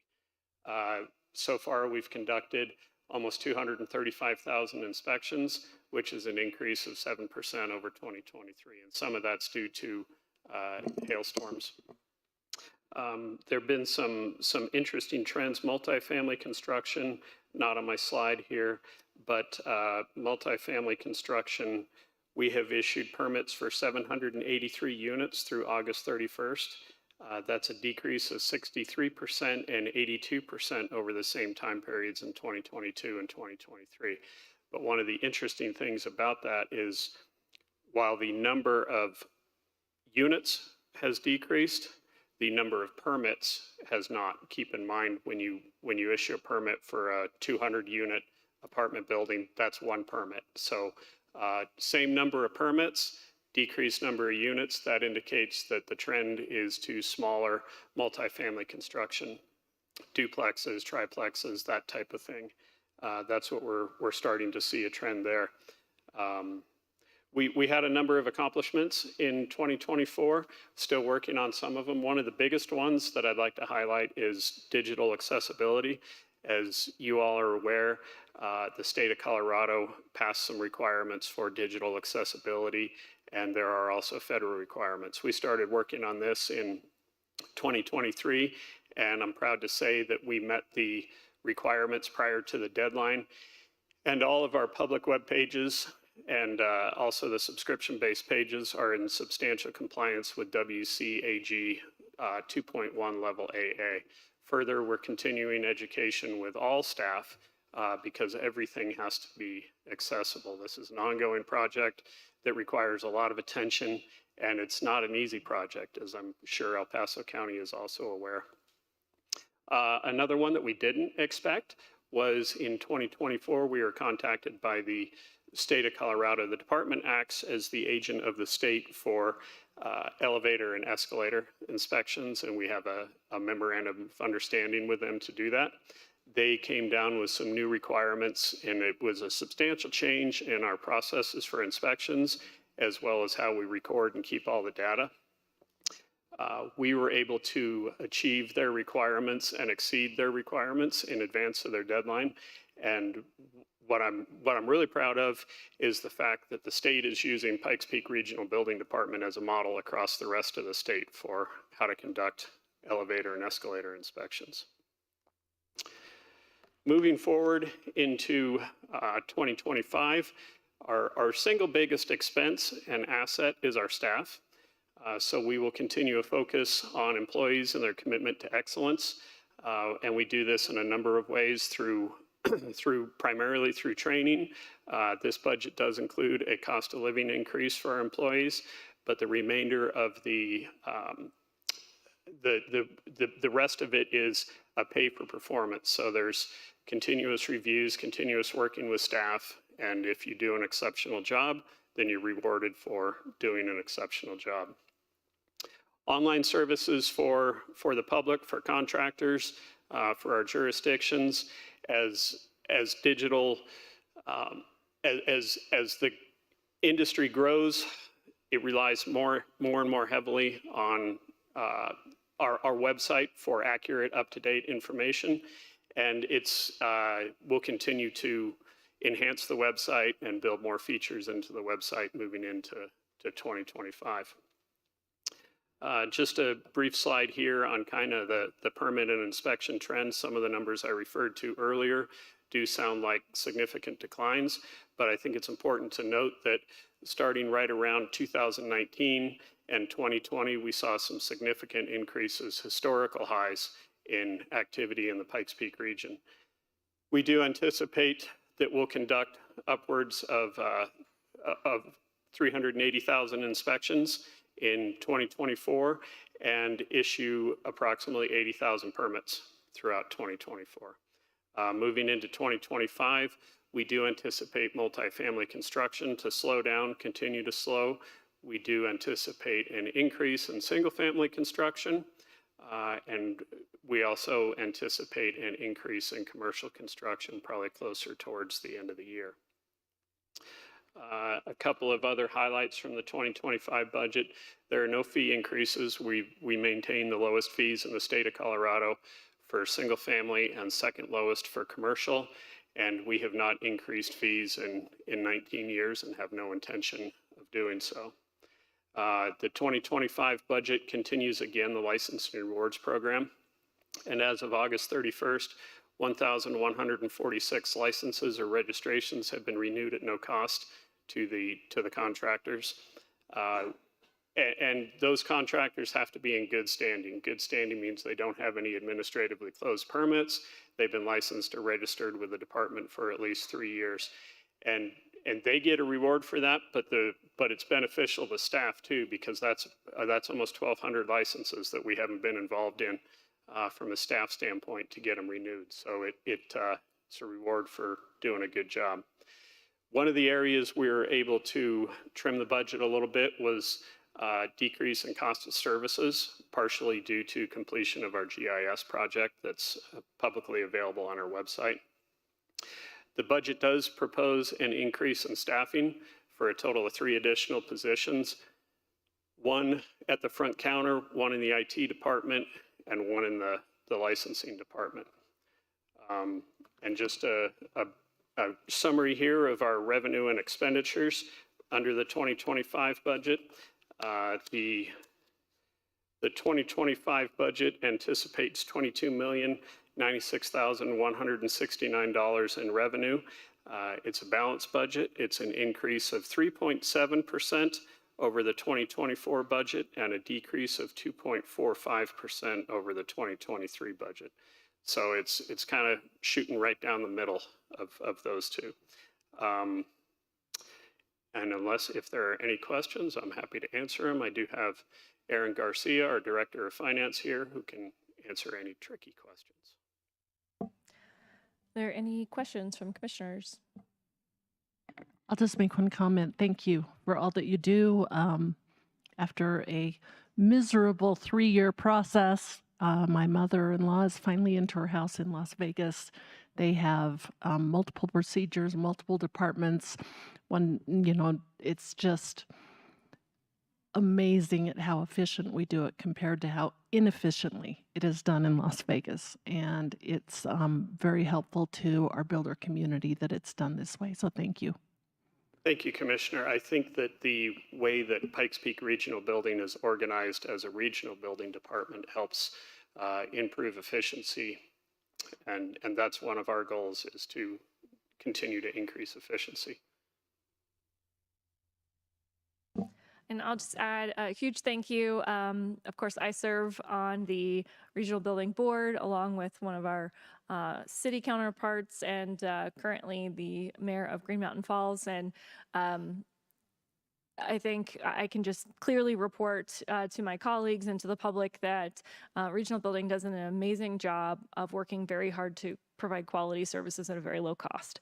And I think that that is significant when we have continued to talk about the cost of housing and all the things that go into those costs that are unseen to the general public a lot of the time, but make a huge difference in how folks in our community and the feedback from our community has been consistently, especially from those who work in multiple jurisdictions or have worked in many states, is that consistently that the Pikes Peak Regional Building is the easiest to work with and really focuses in on those health and safety items, but make sure that there are not extra hurdles to getting to a project completion. And so really appreciate all of your work on this. Thank you for the report. If there are no other questions, then I would take a motion. I would move approval of the 2025 Regional Building Department budget. Second. Okay, that has been moved and seconded. Are there any final comments or questions? I'll call the roll. Commissioner Williams. Aye. Commissioner Vanderwerf. Aye. Commissioner Gonzalez. Aye. Vice Chair Bremer. Aye. And the chair votes aye. That passes 5-0. Thank you so much for being here and presenting that today. Thank you very much. Have a good day. Item 12. Item number 12 is department and committee reports, non-action items, and there are none. Item 13. Item number 13 is the addendum, and there is no addendum today. Okay, so we're going to do a bit of juggling here and do a recess before we do item 14 so that we can go into our work session. So this meeting is in recess.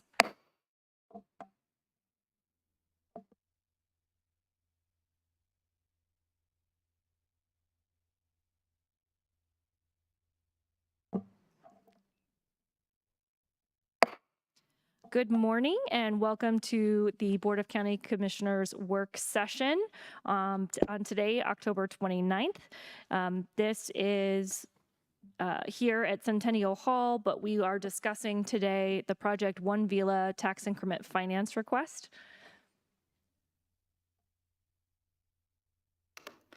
Good morning, Commissioners. Crystal Latier, El Paso County Economic Development. The clerk is so kindly passing out the slide deck that you see in front of you. We're pulling that up.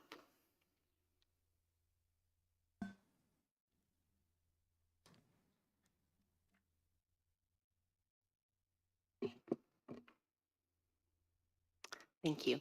As previously mentioned, we are here today to discuss the One Vila URA project. This is an El Paso County property and sales tax TIF request. TIF is known as Tax Increment Financing Request. Today, you will hear comments and information from both your internal staff at El Paso County Economic Development, as well as your Financial Services Office. We will also hear from the Colorado Springs Urban Renewal Authority and the development team with this project.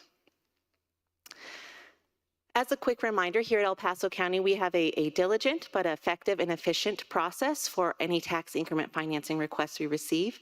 We are finding ourselves today at the working session with the Board of County Commissioners and the developer. For anyone in the room or tuning in online, this is a reminder that today is merely for information and discussion purposes. No formal voting will occur at today's session. An additional reminder regarding the urban renewal designation area or blight conditions, El Paso County Board of County Commissioners has no authority over that blight designation. Both the City of Colorado Springs and the Colorado Springs Urban Renewal Authority follow the requirements outlined in the statute by the Urban Renewal Authority. And for this specific project, you will note that 6 of the 11 qualifying conditions of blight were found within the project area. And so we will quickly kind of jump into some information about the project. As you all know, this is a project located in Commissioner District 3, just 1 block south of our current facility here at El Paso County Centennial Hall. It's comprised of 4 parcels on approximately a little over an acre of land. And this development will include 404 residential units, as well as 7,900 square feet of ground floor commercial. Just some further graphics for denoting the site location, as well as site plans and renderings of the 27-story building. As mentioned, this project will have a residential component. That residential component, you'll see the unit breakdown here. These will range from studios to a 3-bedroom penthouse and duplexes. And then you also denote the square feet of those different units as well as the rent. Wanted to also point out that a portion of this building will serve folks earning 94% of our area median income, so our workforce. The overall development costs at this time are projected to be over $202 million. And at this time, I will bring up El Paso County's Chief Financial Officer, Ms. Nikki Simmons, to go through some of the financial components.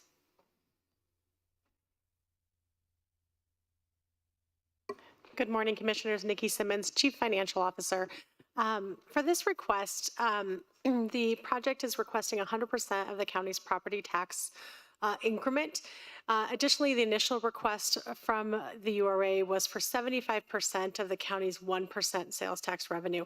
I will give you a little bit of a heads up that we received a revised proposal late yesterday from the development team and the URA, and at a 60% request instead of the 75% request when we've been working with them regarding the costs to serve the citizens that would come in. But these slides are all based on 75%. And then the URA and development team will talk to you about the 60% request.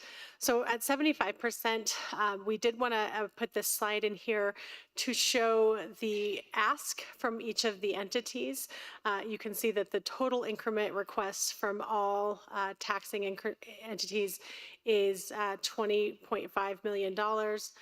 Primarily coming from School District 11, the request from the county, and these are using the numbers from the developer and the URA, and the request from the county is about $2.937 million, or 14.3% of the overall TIF funding for the project. Again, from the EPS report or the URA's report, the property tax request at 100% would bring in $2.2 million in increment, while the county would continue to receive $107,000 over that same 25 years.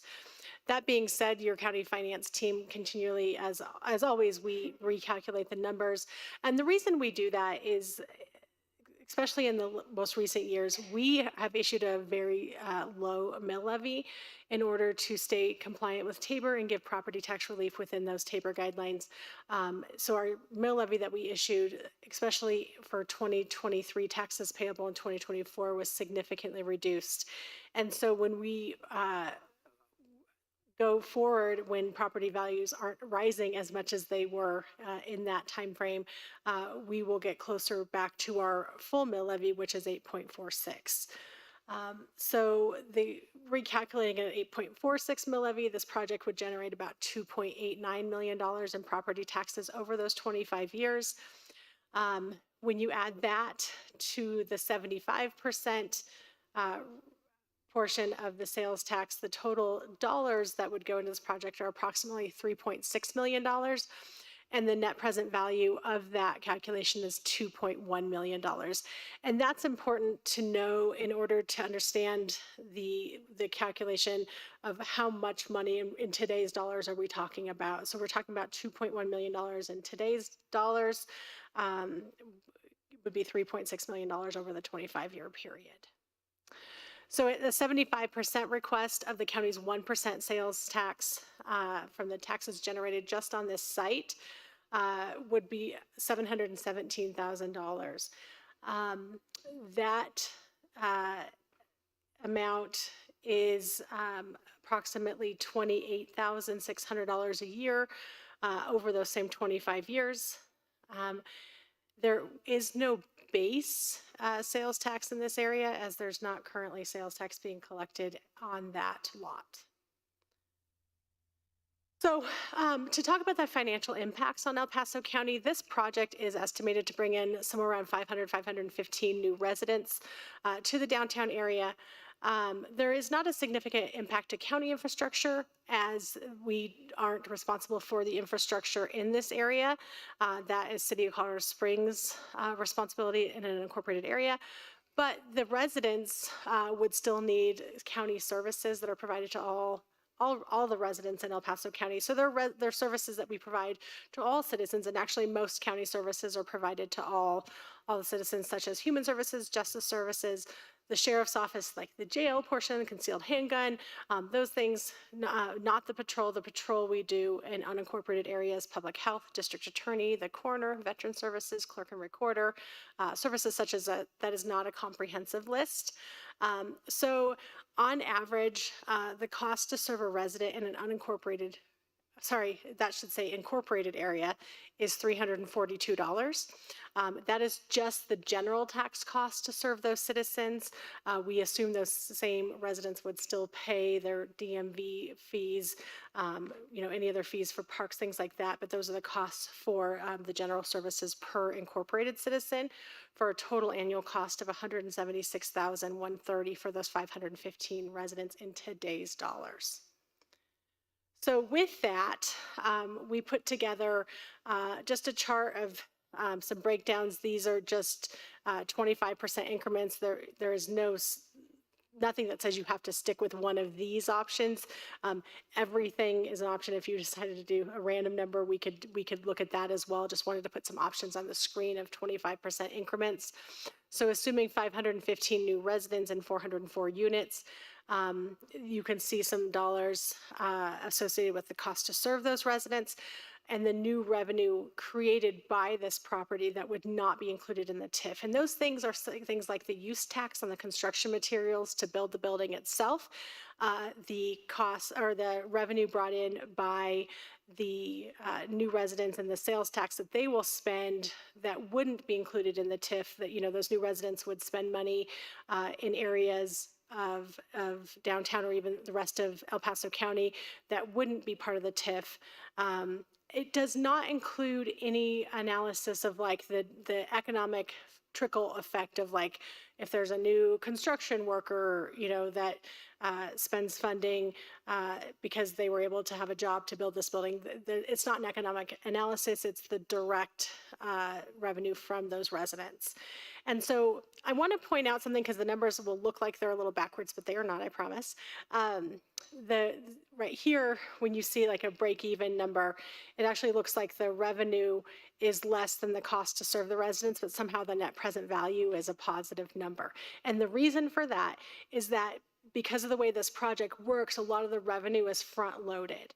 Because of that use tax coming in years 1 and 2 of building it, that has a bigger effect on the net present value analysis than the cost and the sales tax being paid in year, say, 23, 24, 25, because that revenue is front loaded. So that's why those numbers look a little backwards, but they are not. So in this analysis, the kind of if you wanted to do a break-even percentage, we're looking at about 65.8% would need to be retained by the county, so a 34.2% TIF. This is I want to be very clear and not an exact analysis, right? There's a lot of assumptions that go into this calculation, and it is not by any means an exact number, but just we want to get a place to where we can talk about the costs to serve those citizens that would come in to El Paso County and would need to have county level services and the amount of money that we would need to retain in order to serve them. Another question that I was asked was if this request, and this is based on the 75%, and that's why that's highlighted in yellow, is that's what we're talking about on this slide. If we did the whole 75% request, like when would the county kind of break even on, like, you know, because part of the premise is that once this TIF is done, then all of that revenue is going to come into the county, and at some point we'll be hopefully making, the county doesn't make money, but the county would be receiving more revenue than it would be expending on those services that we'd have available for other things. And that time frame is 44 years, so 19 years past the end of the TIF agreement is when we would kind of have a zero net present value. So I'll bring Ms. Latier back up to conclude the impacts. Right. To highlight a few of conclusions on impact specifically related to the community, we wanted to highlight that a portion of this project will also obviously be increasing or adding public improvements to that specific area. So you'll note two tables here, one from the internal EPS reports provided by the Urban Renewal Authority about some of those potentially eligible public improvements that will be happening with the projects, as well as a prioritized list aligned with Board of County Commissioners and El Paso County priorities on public improvements that would be occurring in the area. Additionally, we did want, again, to highlight that this project, One V Lot, will be adding additional housing units to our market. We continue to have robust discussions about the housing continuum, affordable housing in our region, and so adding additional units, increasing the supply is always a great measure to help with those concerns. Additionally, we have mentioned that the lower levels of this will include 7,900 square feet of retail space, which will generate a significant amount of sales tax revenue, as Ms. Simmons alluded to earlier. So keeping in mind that it will increase that sales tax revenue, as well as increase that contribution that automatically goes to the 0.23% of our 1.23% sales tax, and that 0.23% is specific to public safety efforts in our region.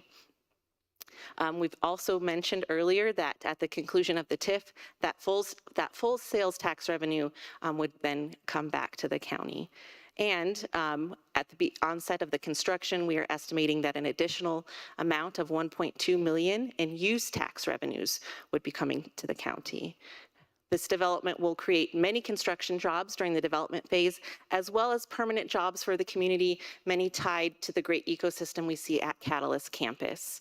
At this time, I'd like to call up the Urban Renewal Authority as well as the development team to highlight some additional impacts on the community, as well as some new request information.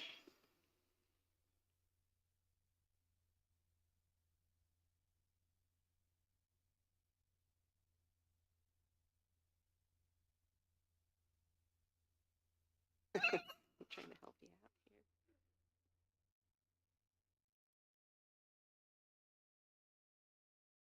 here. I can talk. Good morning, Commissioners. For the record, Jariah Walker, Executive Director of the Colorado Springs Urban Renewal Authority, and thank you for having us here today.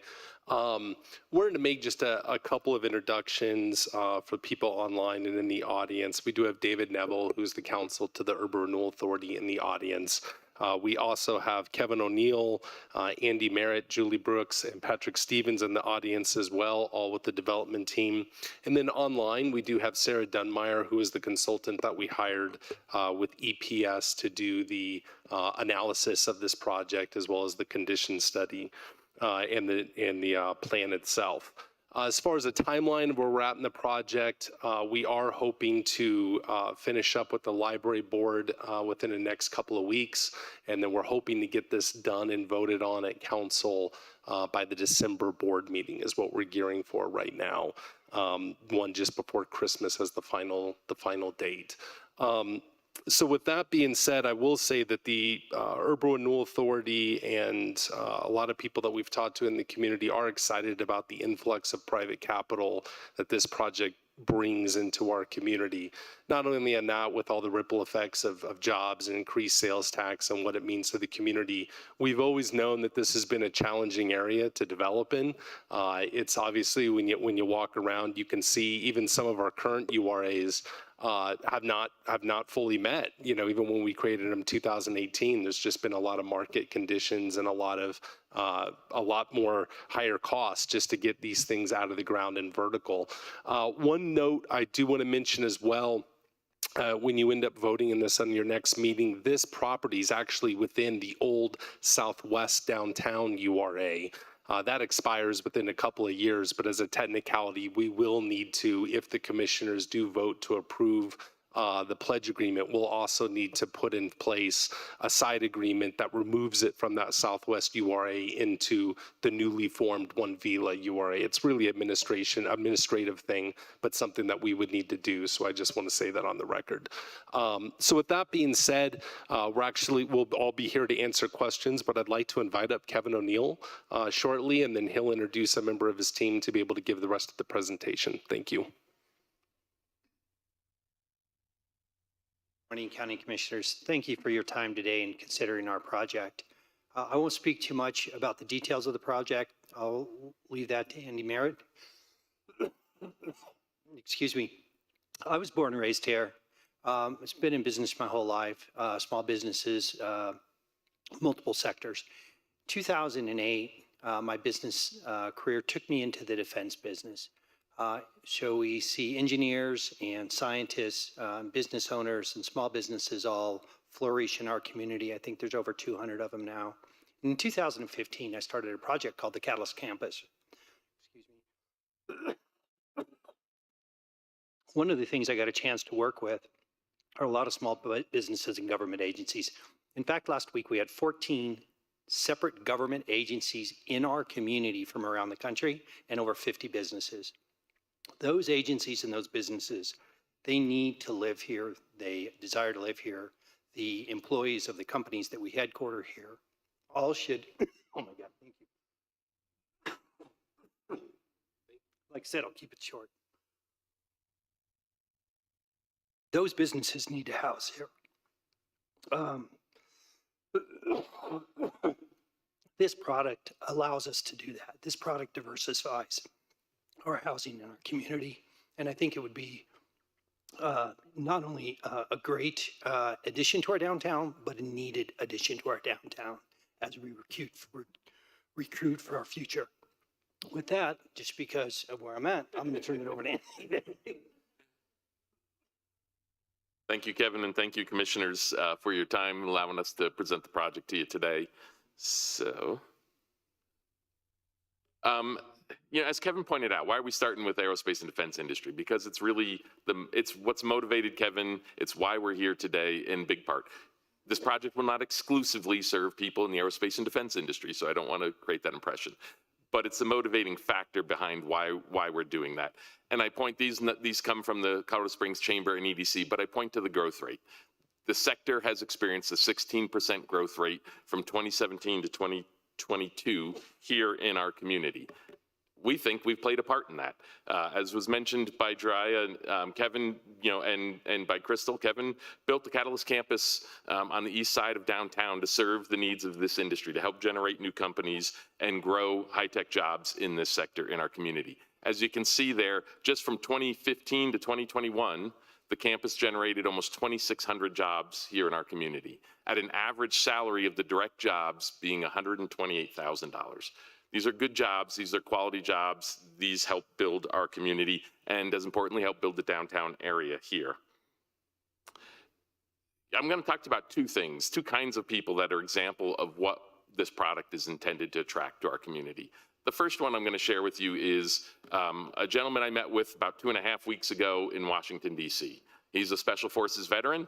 He is starting a new tech company, he and two partners. They right now live in Virginia. They are single. he is from Denver. He would love to come back to Colorado and start this company. So we've talked to him about potentially investing through our Colorado Venture Fund into this company. And he has the option. He can go to Denver. He can come to Colorado Springs. He's from Denver. He knows the area well. But he also has an affinity for Colorado Springs because it's a military community. And he wants to build that company and grow it in Colorado if possible. He and his 2 partners would move out here. He lives in a high-rise apartment in Northern Virginia right now. He is not focused on having a huge house and dealing with taking care of all that stuff. He wants a simple personal lifestyle because he's going to work a lot launching this company. It's his second startup company.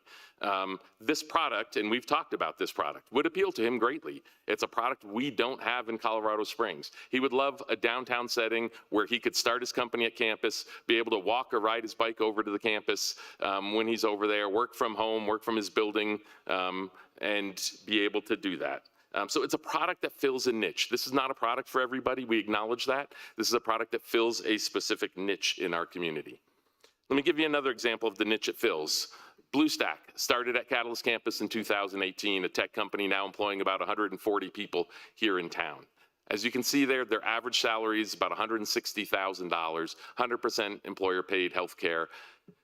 And they right now, as of today, are hiring 18 positions. They are constantly hiring. Yes, they hire here locally. In fact, they give scholarships, full ride scholarships to students at UCCS to try and attract them into their company. But they have to attract talent from all over the country. They're just one example of the kind of companies that come out of the campus that need to attract talent, not just locally, but everywhere. There is a set of tech talent that they would love to attract to this community that are going to come from the coast, that are going to come from the large Midwest cities, that would look to live in an environment like a downtown environment, a live, work, play environment for them. That would be attractive. Those kind of people right now can't find a product to serve their needs. It makes it that much harder to try and attract them to town. So that's the kind of stuff that has shaped us and has shaped this project. So here's what we're asking in this proposal. So we have to, right now, without URA support, our project yield would be under 6%. In the market, to be able to fund this project, a $202 million project, of which we are putting in substantial capital, but we have to go to the market and raise the majority of that money, we need to be at a yield of about 6.5%. So we're asking for funding from the different taxing entities to ultimately equal a net present value of $11 million. That is the gap. As was shown earlier, the project has $23 million in eligible public improvements. We are going to fund $12 million of those public improvements, but we're asking you all to help us fill that gap so we can be able to make the project numbers work for this project. Here was our original proposal, as was mentioned, and I'm not going to spend a lot of time on it because it's not our new proposal. But here was our original proposal, 100% of the property tax and a 75 split for us, 25% for the county of the sales tax. Based on the feedback we all heard from you, and we understand you have a hard job to do. You are trying to provide great service, and you do provide as a county great service to the citizens of this county and this region. And we appreciate that. And we want you to be able to continue to do that, and you have to be able to fund and pay for it. So we recognize that. And based on the feedback we've heard from you all, as well as your county staff, needing to adjust this proposal to do our best to help you get there, but still be able to do our project.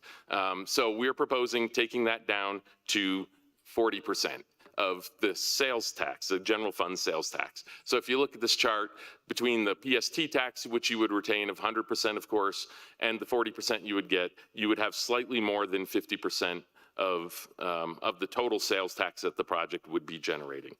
We realize that is not as much as what Nikki presented to you, but as she acknowledged, it also doesn't account for the other taxes that will be generated. So for example, during the 2.5 years, and yes, this is a 2.5-year construction project, 170 employees, 175 people in construction companies working here on this project. Additionally, there will be 10 ongoing jobs for the life of this project. Those people will be spending money in our town and generating additional revenue. Part of our problem, to be honest with you, is we got the proposal we got the new analysis very late in this game, so we haven't had a full chance, and I will admit that up front, to analyze everything that's in there and react to all of it. We're doing our best. So this is what we wanted to put on the table, was changing that from a 25-75 split to a 40-60 split. This is the location. I'm going to spend a lot of time because you were shown that. But I will just say here, the big thing here is that the location is important because it creates a walkable community where, again, they can walk to their employment, ride their bike, they can go to all the amenities that exist in this downtown area around this project. So it will be an attractive location for people to come to. Just some pictures of the current property. As you can see, there's no sidewalks. It is a deteriorated, blighted property. And so there are significant public improvements that have to go in there. The location was already shown. The other thing we're seeing downtown of note, which we think this project helps with, is traffic downtown is declining in 2024.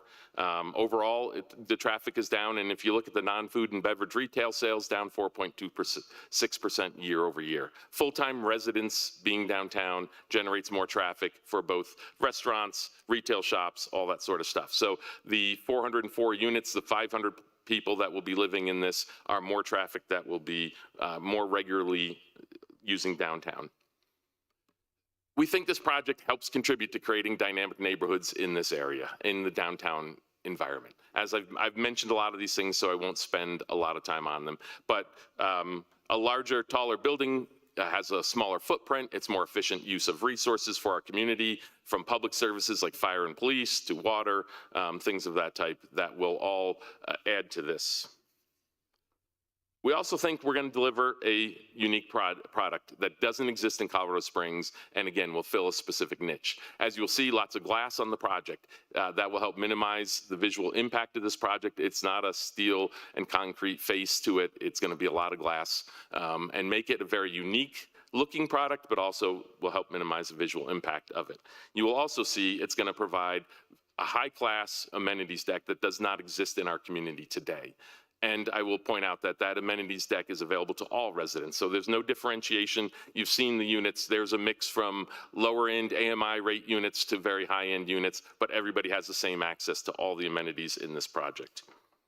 As mentioned, the mix of the units, as you will see, 16% of the units are currently at 94% AMI. As part of this, we have committed to a minimum of 10% of the units remaining 100% or below of AMI for the 25 years of this URA. You know, just talking about some of the other kind of people that will want to be in this. I think to when I first came to Colorado Springs, after my assignment overseas, I come to Colorado Springs, first time in town, first lieutenant at the time when I came here. I stayed, my first apartment unit was the Buckingham Place Apartments over on 8th Street. If any of you ever seen it, it's not the highest class place, but back then in the early 90s, there was not a lot of product downtown to attract you. But I wanted several things. Young single lieutenant, I wanted to be near Fort Carson so I could get in for early morning PT every day relatively easily, but I didn't want to live right next to the base. I didn't want to have all my neighbors be military folks. I wanted to be in a little different mix of people in town here. So I picked an apartment away, but something that was close to downtown. Why? Because my friends and I always spent our time downtown. We love to come downtown to eat, to hang out, to do the things you do downtown. Do you realize the BAH, the basic allowance for housing for a second lieutenant right now in Colorado Springs is $2,271? So could those young officers in our community stay at this? Could people like me, if this product had existed when I came to town, I would have loved to live in a product like this. Simple, easy living. I didn't have any furniture. I had to buy everything, go to Aaron Rents to get furniture to start, because I didn't have anything being a brand new young lieutenant. My first assignment was unaccompanied in Korea, so I didn't buy furniture. I lived in barracks. So there's a lot. So we think this will appeal to a lot of different people. We would estimate that probably half the people in this building, based on experience nationally, will be folks who are local, relocating to this building, and the other half will be people who are out of town coming into our market. Last, I just wanted to show you a few pictures. These are not exact, obviously, the building hasn't been built, but these are photos from comparable products that our partners have been involved in around the country. This is the quality, when we talk about high-class amenity decks, an attractive place to live, this is the quality we intend to deliver. And this would be just rendering of the street-level retail, 7,900 square feet, as we mentioned, that we would be delivering as well. Don't know what that retail mix would be right now, because if you think about it, the project is 3 years out from delivering between what we're going through now and then starting and building this project. And we do intend to engage like the Mill Street neighborhood and others in the area to find out what is it, and the other retail businesses downtown, the downtown partnership, people like that, to find out what's missing from our retail environment in downtown that we could try and attract. So we don't know right now what that retail would be, but we'll be very intentional about pursuing retail for that space. So with that, open to questions. Commissioner Vanderwerf. Yes, thank you. Andy, I just can't imagine you living in an apartment with no furniture. So I was in the Army. I was a tanker in Korea. I lived in really bad circumstances, so anything was an improvement. thank you.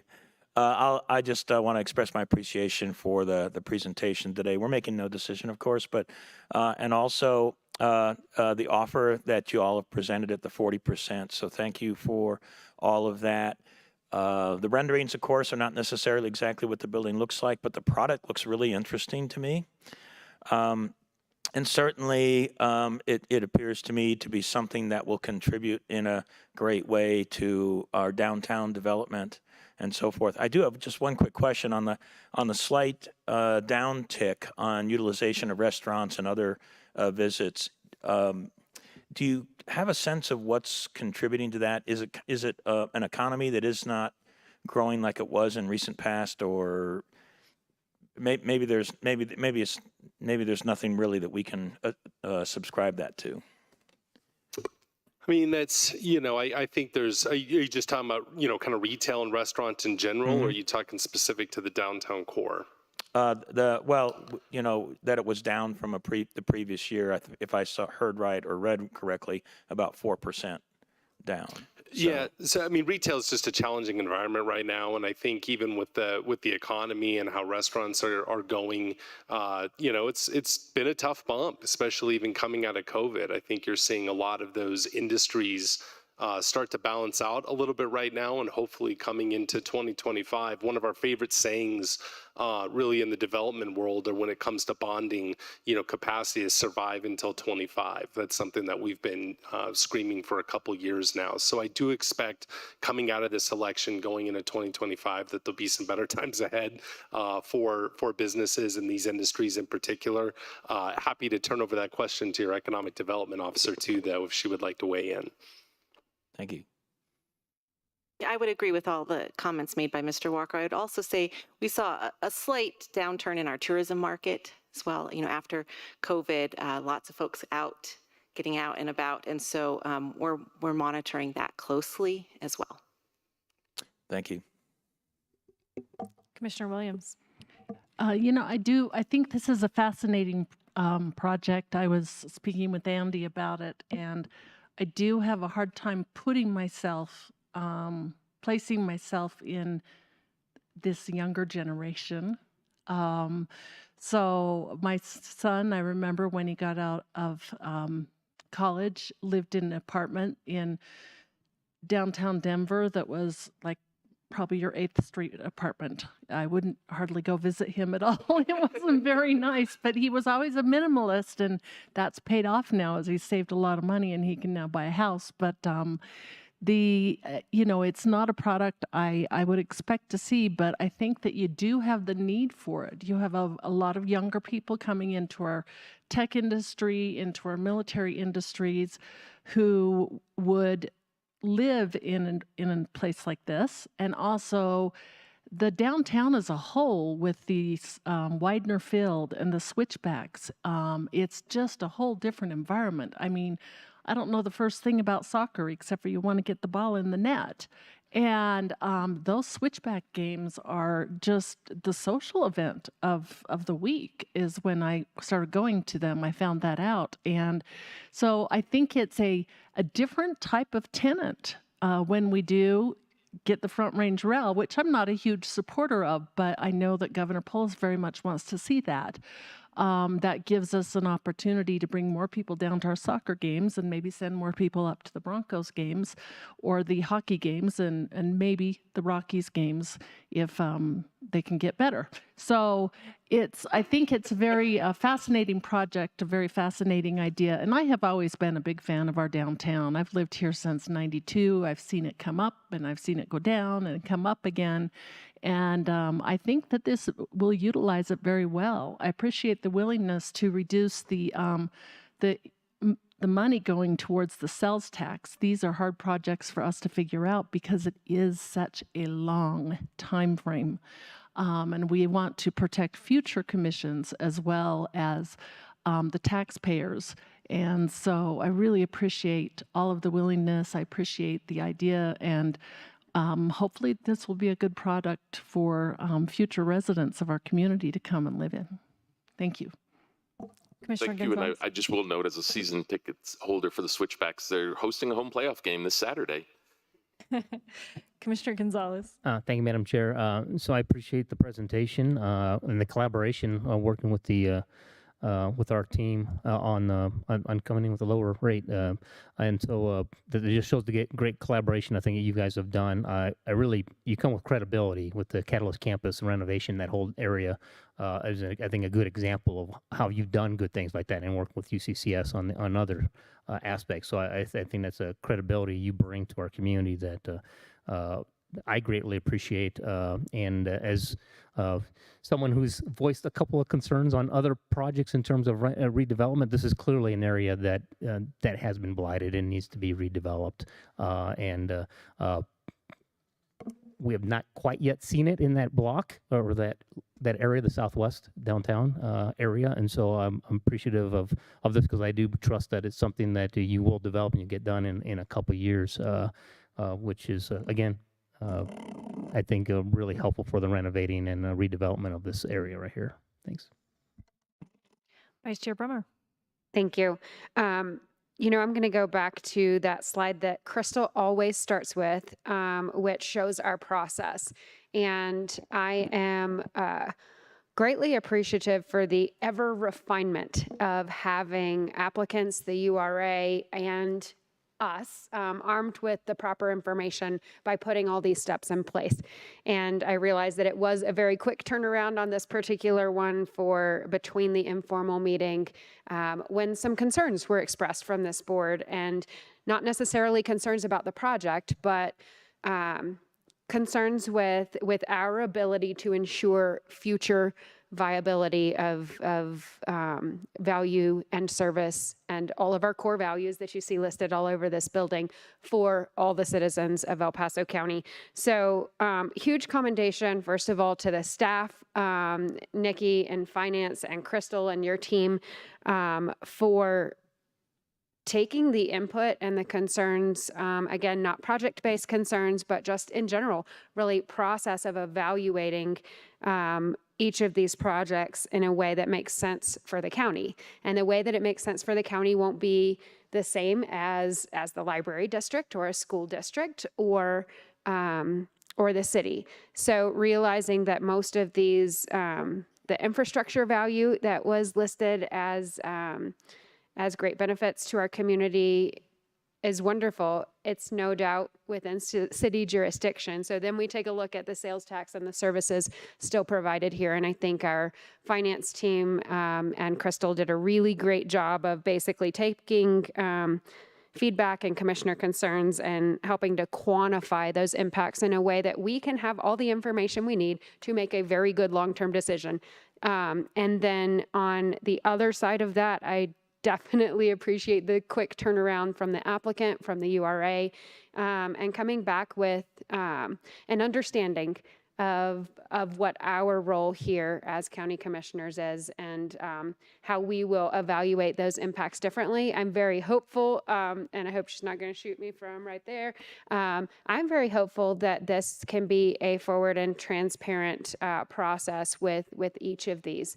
I think each reiteration of going through one of these, I think we further defined, and I think that's it's only fair and it's transparent to those who would want a project to come towards us from the URA. So I am looking forward to, just a consistent evaluation. I think we've come up with a methodology that seems to make a lot of sense.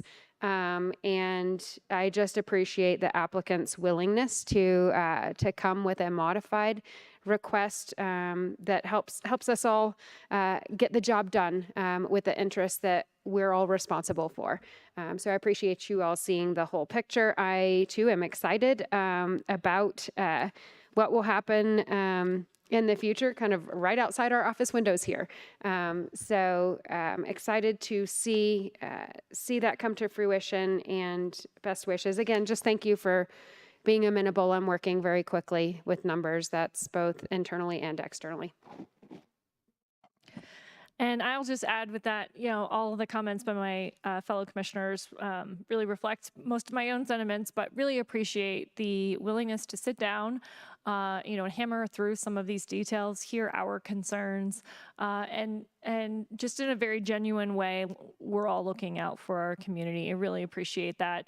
Also on the fast turnarounds, and as Commissioner Brummer said, we don't get a ton of these. And so when they come up, we often identify new things, especially this one's a little bit unique, I think, compared to some of the ones that we've seen. And so I think being able to continue to work through that process and work with you all as partners, I think has just been tremendous. And I really do appreciate it.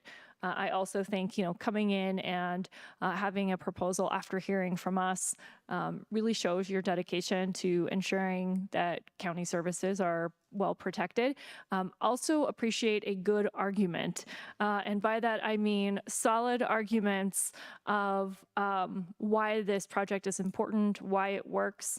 That's what it's all about. This isn't our data versus your data or any of those things. What it truly is trying to say, let's push back and forth against each other and let's figure out where the best place is in the middle. That's, I think, how good policy is made, good decisions are made. And a couple of things I want to mention that were valuable to me, in particular, as you mentioned, about half of the residents you think would be coming in new and half would be here already. So that helps me look at, where those numbers were for us and what that could actually mean. If we were assuming that they're all brand new, that obviously is a bit different. So that's a very valuable piece of information. And I too looked at this project. It's no secret I'm an unincorporated girl, live in the suburbs, and I love it. Wish I had a little more space most of the time. And yet also recognize when you have a family that is incredibly busy, it's very difficult for me to keep up with my quarter-acre lot as someone who works a lot, and so does my husband. So I certainly understand the value for folks who are really folks. I think it's Elon Musk who just, when he buys a new business, lives in the business because you're spending so much time there, and appreciate your personalized stories as well. I remember the days we were an anomaly when my husband was a second lieutenant because we married shortly after. He was a bit older, graduated from college a bit older, and so we were an anomaly as a married couple when he was a second lieutenant. But we had a lot of single friends, and the situation you described in particular really spoke to me. And I very specifically remember our duty station in Germany, where we had so many folks looking for those downtown apartments and really looking for something unique and special. So I can certainly see the appeal to that part. I really appreciate you bringing up the BAH that is here for those folks as well. And they are certainly well within being able to afford one of those units. That's really good to know. So really appreciate those strong painting of that picture for us of what this could be, a little bit of the push and the pull on the data there. And I'm looking forward to our final portion of this discussion because I do think that there's a lot here that we can agree on and believe that is good for our community. So that is all I have. I'll just make sure no one else has any additional comments. Okay. Commissioner Geithner, just to your point about final discussion, it is tentatively scheduled for Tuesday, November 19th. Thank you for that. Okay, with that, do we have any other items that you guys would like to discuss or bring forward? Okay, with that, it looks like we've come to the end of this agenda, so this meeting is adjourned.